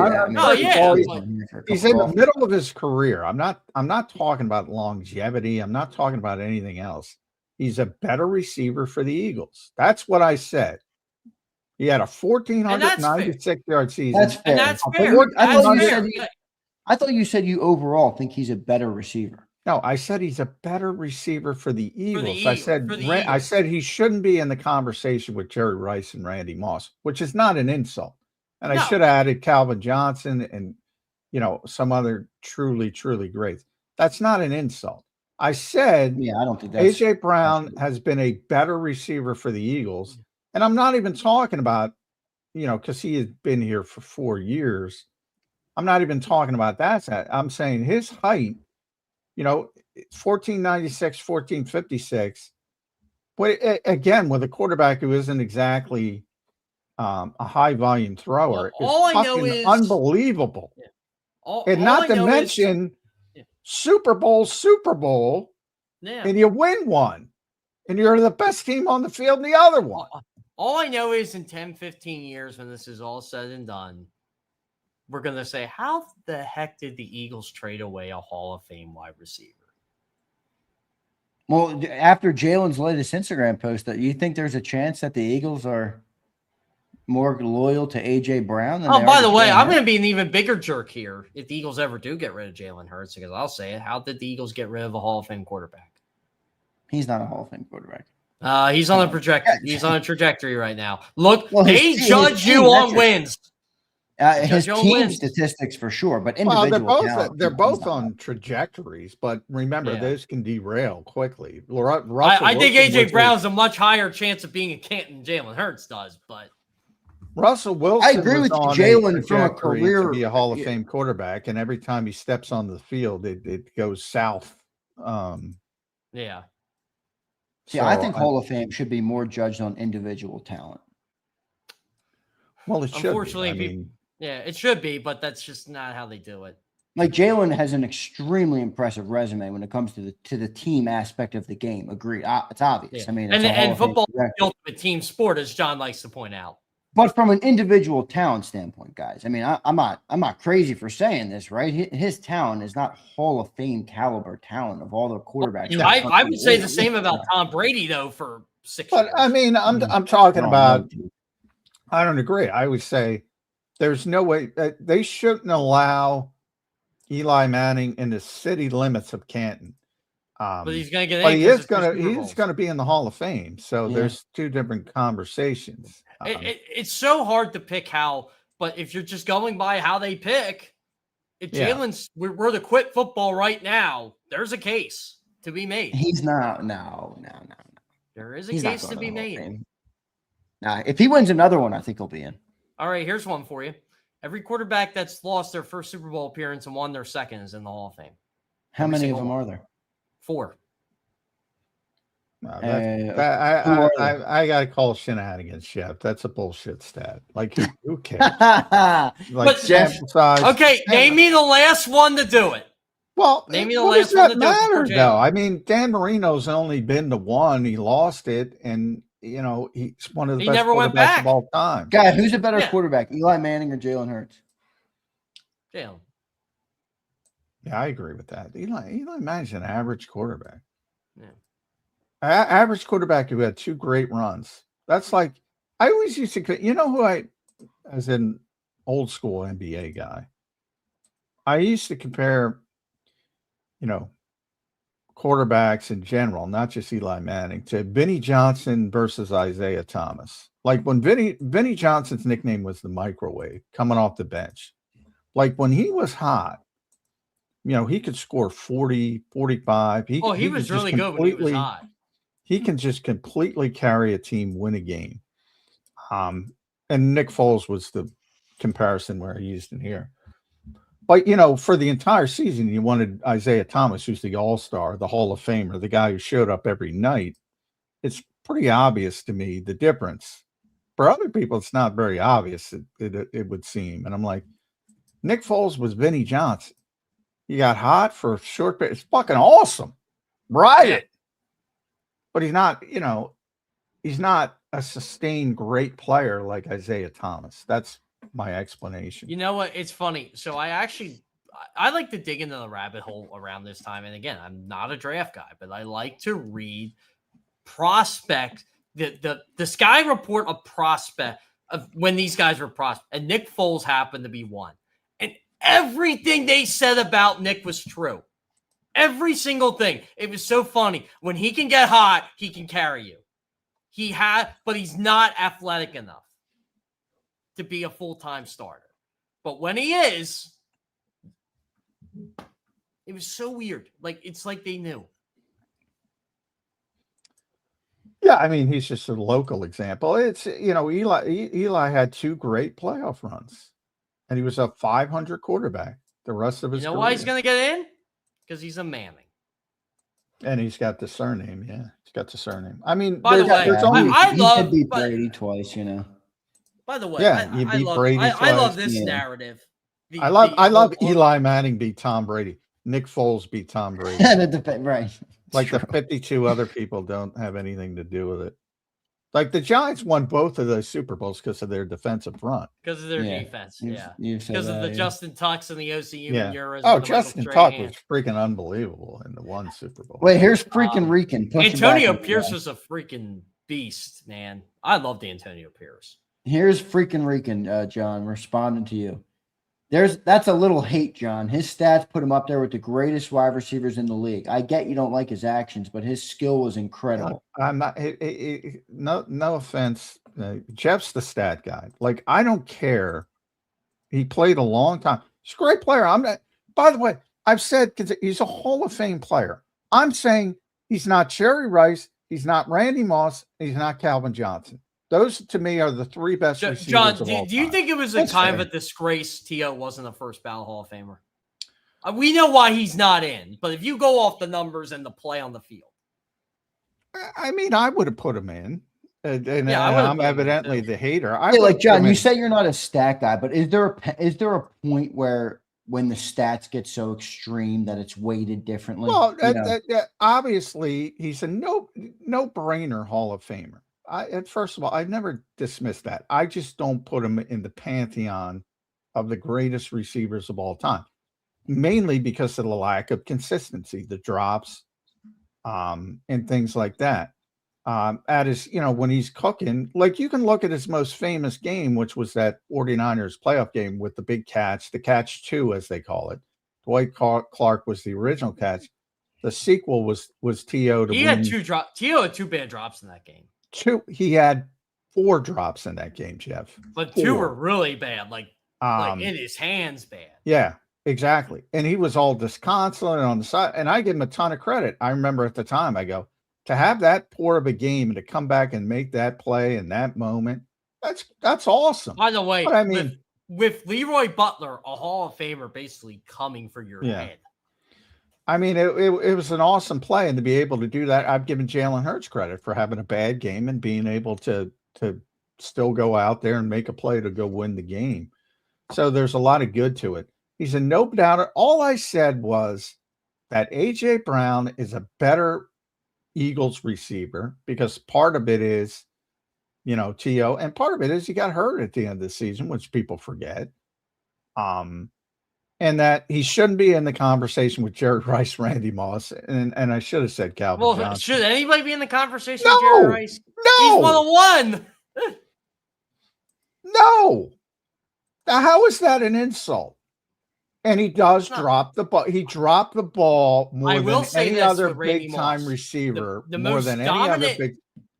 I still say the most two dominant seasons I've seen are Randy Moss in 98 and Randy Moss in 2007. Yeah, exactly.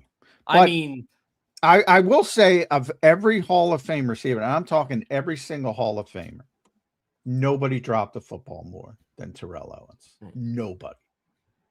So I do think you should put that in there. And that was when you look at his profile from Tennessee Chattanooga, that was the thing. He had 17 credited drops in 2006. 17, Jeff. Yeah, that sounds about right. I covered Chris Carter for the majority of his career after he left Philadelphia. Touchdowns. He didn't drop 17 balls his entire life. Did he ever drop a pass? That is a lot of drops. That's a lot of drops. He had 4 seasons of double-digit drops. 4 seasons.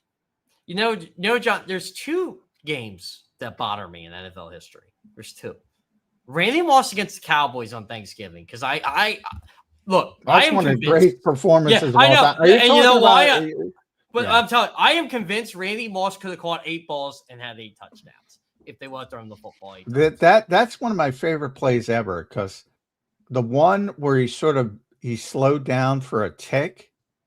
So I forget the defensive back had the angle on him, and he slowed down for a tick and just put the jets on and just ran right. I've never seen anything like it. I was 10 years old. I was the biggest Randall Cunningham fan in the world growing up.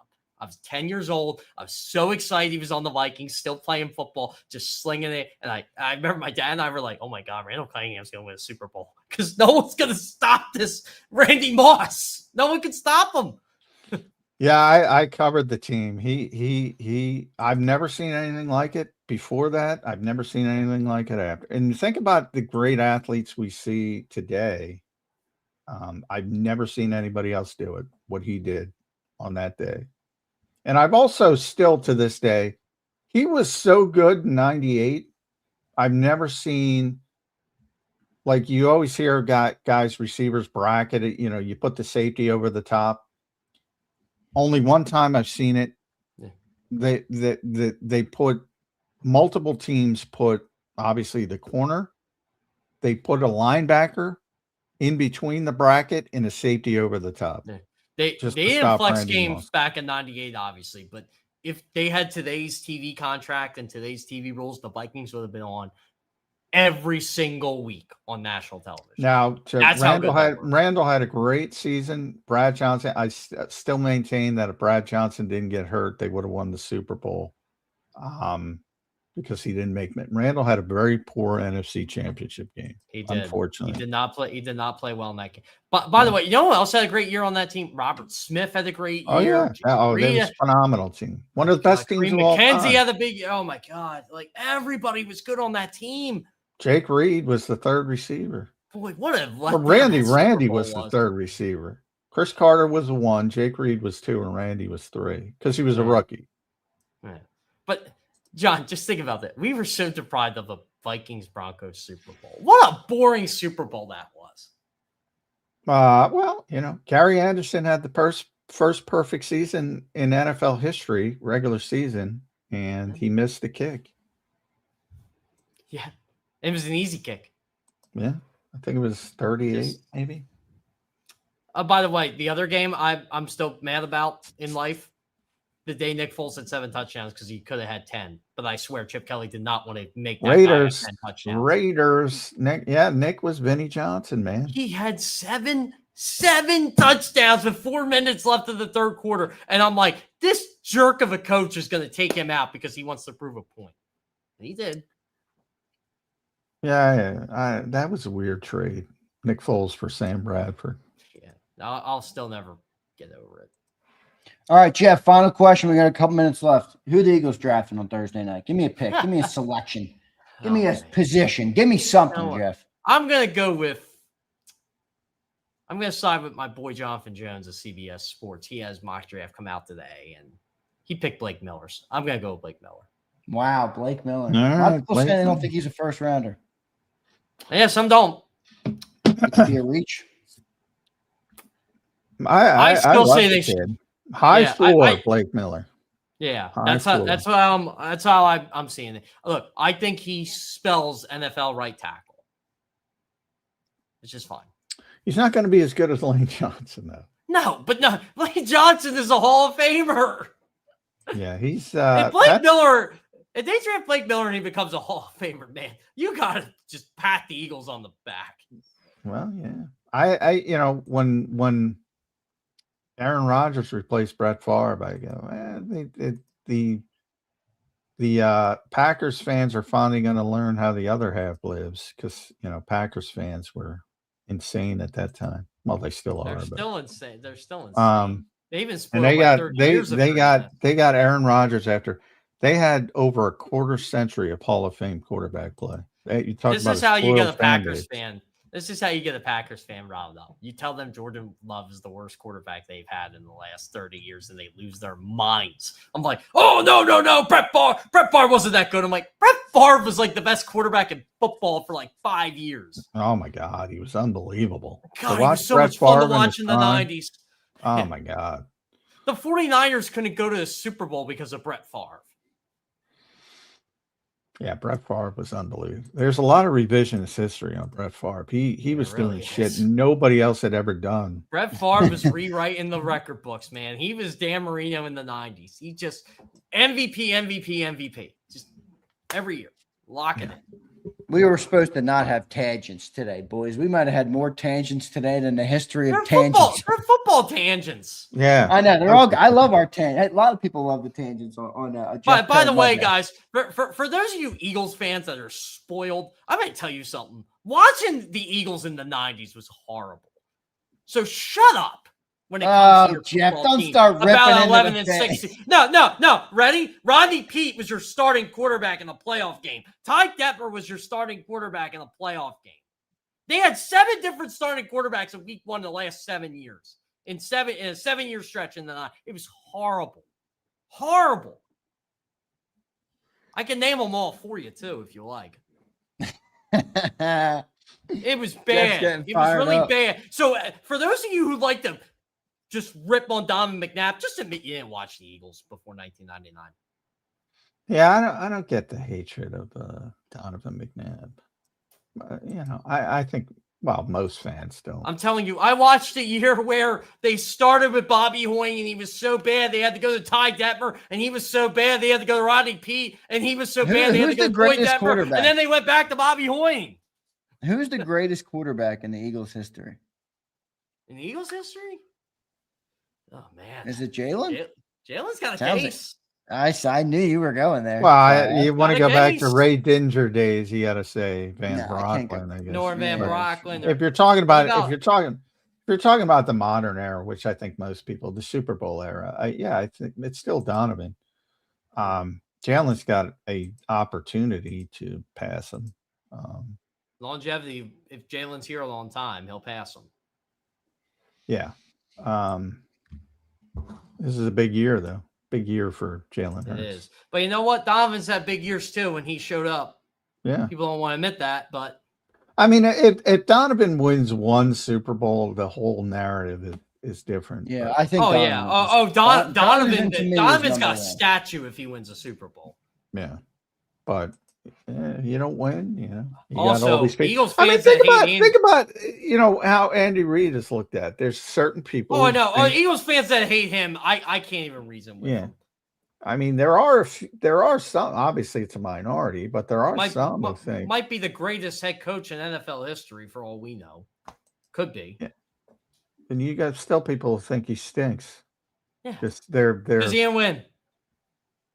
How many NFC championship games? How many playoffs? And remember where they were before he got here. Yeah. Oh man. And people want Jim Haslett. Everything the Eagles do, and I bring this up. I should bring it up more. I used to bring it up more. Everything It's the Eagles Andy. do today reverts back to Andy Reid. Yep. Howie Roseman will tell you that. I mean, he built this organization and how they operate. Which means he's the most impactful Eagle member in history almost. Yeah. Certainly in the modern era. Yeah, like I said. And I called it, and I'm really glad the Eagles were able to get one before he did. But I said, man, that guy's going to win a Super Bowl in Kansas City. It's going to happen. Man, and he's going to be a better head coach in Kansas City than he was here, because that's just how things work. I'm sure you guys remember. He got fired, and the very next day he was on a jet. He was hired. Less than 12 hours later, he was hired. I've had people in that organization tell me that they couldn't wait to get him. Oh, by the way, this is my favorite. And I like telling people this story. There are so many people in the Chiefs organization that laugh when they say, Andy Reid got lucky with Patrick Mahomes. He's the architect of them getting Patrick Mahomes. Yeah. Right, they traded up, sat him for a year. Yeah, by the way, you got a lot of shit for that because they overdrafted. People laugh at it. They overdrafted Patrick. I got freezing cold take for that. I got freezing cold take. Oh, did you? Oh yeah. I put they still put it up every once in a while. I have fun with it, so they appreciate me. But because he was. Patrick Mahomes was a mechanical mess coming out of college. That's what I tweeted. He was a disaster from a mechanic standpoint. Well, he was, but he was, I know, honestly, guys, he still is. Honestly, I was gonna say, still kind of is. But.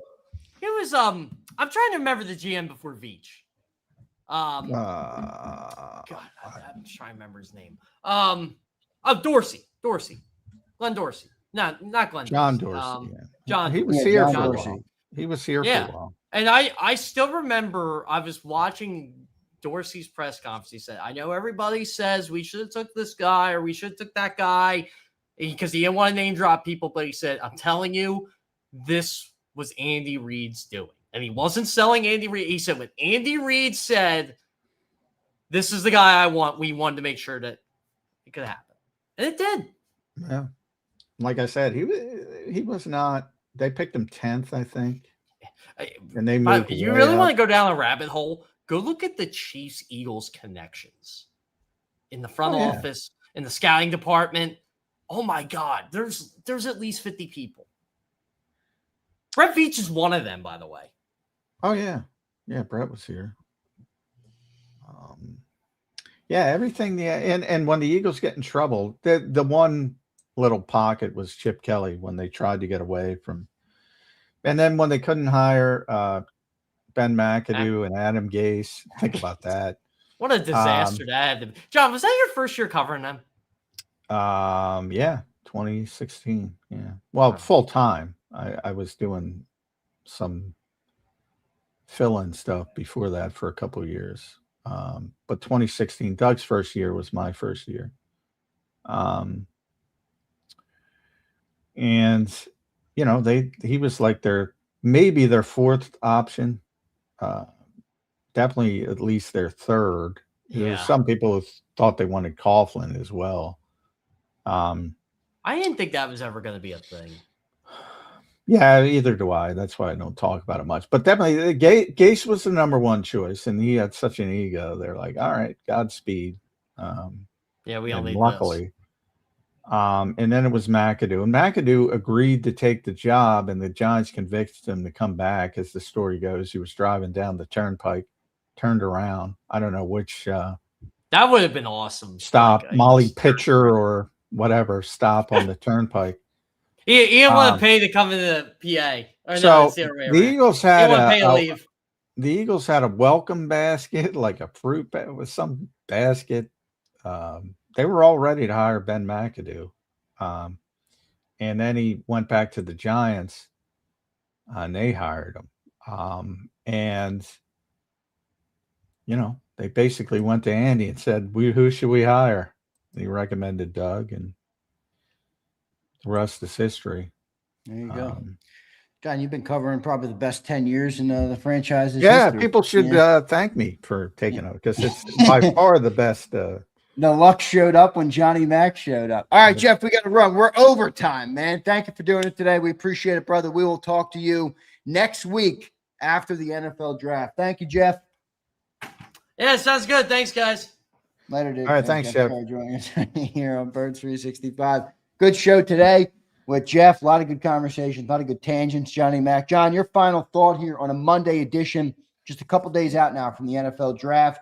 A lot of rumors starting to swirl. John, you got AJ Brown or Jalen Hurts Instagram postings and now X postings. You got Scott Leffler in the mix. You got AJ Brown trade rumors in the mix. It's all happening. It's all coming to the surface, Johnny Mac. Yeah, it's draft week, so it's here. So it's only going to pick up. And Thursday night we're gonna see. But yeah, for the memory hole people, Shepty said it, so it's true. Well, where's 1st. The meter? Where's the JMac meter? It's been at 90. It continues to be at 90. So man, we had a big shift. At one point this summer, I think you were 80-20. He was back, weren't you? At one point? I'm sure there was. Yeah, and we went from 50-50, 55, 45, 80-20, and now we're all the way back to 90-10. Goodbye, AJ Brown. Johnny Mac, good show today, my friend. I'll catch up with you tomorrow. All right, brother? All right, thanks all. See ya. All right, thanks, John. There's Johnny Mac. John McMullen joining us right here on Birds 365. Great show today. It's draft week, everybody. All right, so we are getting very close to the NFL draft. Eagles hold that 23rd pick. You are starting to see a lot of headlines, a lot of stories coming out as we get closer to the draft. That's kind of how the NFL news cycle works. So Schefter started us off on a Monday morning with a 620 ESPN article that basically the first two headlines are about the Eagles, and they are this: A.J. Brown likely to become a Patriot. And then the second headline is Eagles might not stop there, and the possibility of adding Jonathan Grenard, who the Eagles have checked in on at various points this offseason, is getting likely. So we will see what the Eagles do, man. We will see what the Eagles do. But it does seem like AJ's gone. I did find it funny that Jalen Hurts posted a picture with the quarterback coach that the Eagles just fired. So I don't know. I don't know what you make of that. I thought that was pretty interesting. Clearly, some sort of a disagreement here between the Eagles and Jalen Hurts, obviously, if he's posting out the quarterback coach that they just fired and replaced with Parks Frazier, So I think Jalen likes Scott Leffler, as evidenced by the offseason work they're doing together at Temple, by the way. I think that picture was at Temple. So in the city, Jalen is working out in North Philly, and he had Scott Leffler out there. So I don't know what you make of that. Anybody have a theory? Anybody make of that something different than John and I made of it? I'd be curious to see what the people of JAKIB Nation have to say about that. Well, he can't work with. Well, I know, but mine, it shows that he maybe likes him, and the Eagles fired him. I don't know. Any other theories? I love how mine. I love how you love to be all conspiratorial on a bunch of other topics. But when it comes to Jalen Hurts and the Eagles, it's Occam's razor. Pretty funny. There you go, Occam's razor. He was just working out, hanging out in the area. What, the quarterback coach they just fired? The organization just fired him after 1 year, and now the quarterback is hanging out with him. Come on, man.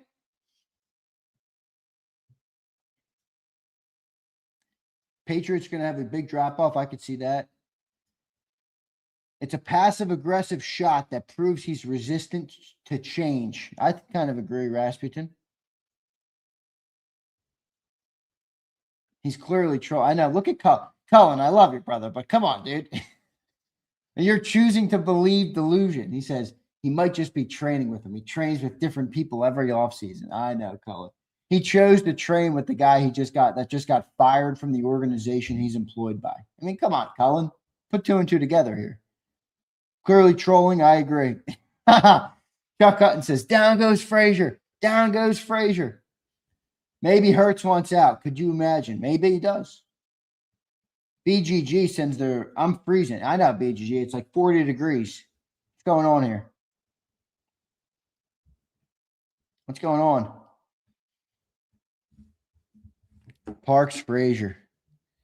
Parks Frazier replaces Scotty Leffler, and Jalen says, Scott, you want to hang out? You want to get some work in?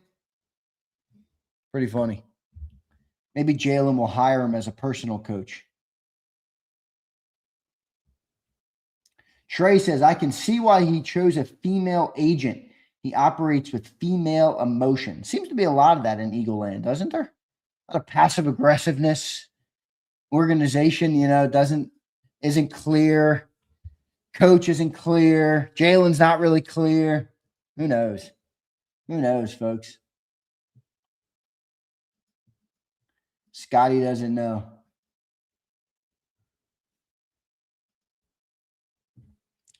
But all right, guys, I appreciate it. Nature calling here. I got to run. We have a bunch of stuff going on this week that we're gonna have full draft coverage Thursday night, Friday night, all Saturday. Saturday is gonna be like, I want to say it's like noon to like 6, I think. So I'll probably be live for almost the entire draft. I don't think they have anything in round 7, so maybe we'll be out of there a little earlier. But I probably will do. Normally, after the Eagles make their last pick, Howie and Nick will speak and do a press conference. So after that press conference, which John will be present at, Johnny Mack and I will do a final draft recap. So John will do this. So that'll probably be, I don't know, 7, 8 p.m., somewhere in that range. So we'll see. It should be a long day of coverage, is my point, which should be pretty fun. So, and then the team practices, yeah, they're out there today. It's like workouts. It's not on the field or anything. It's not on the field or anything. So they have, let me look. Strength and conditioning, rehab, and meetings. So it's nothing on the field. It's nothing on the field. So, yeah, nothing on the field, Rasterton. But A.J. Brown will not be there. A.J. Brown will not be there. Tay was there. What do they call him? Dontavian Wicks. Howie was calling him Tay. So I guess we'll call him Tay. Tay Wicks.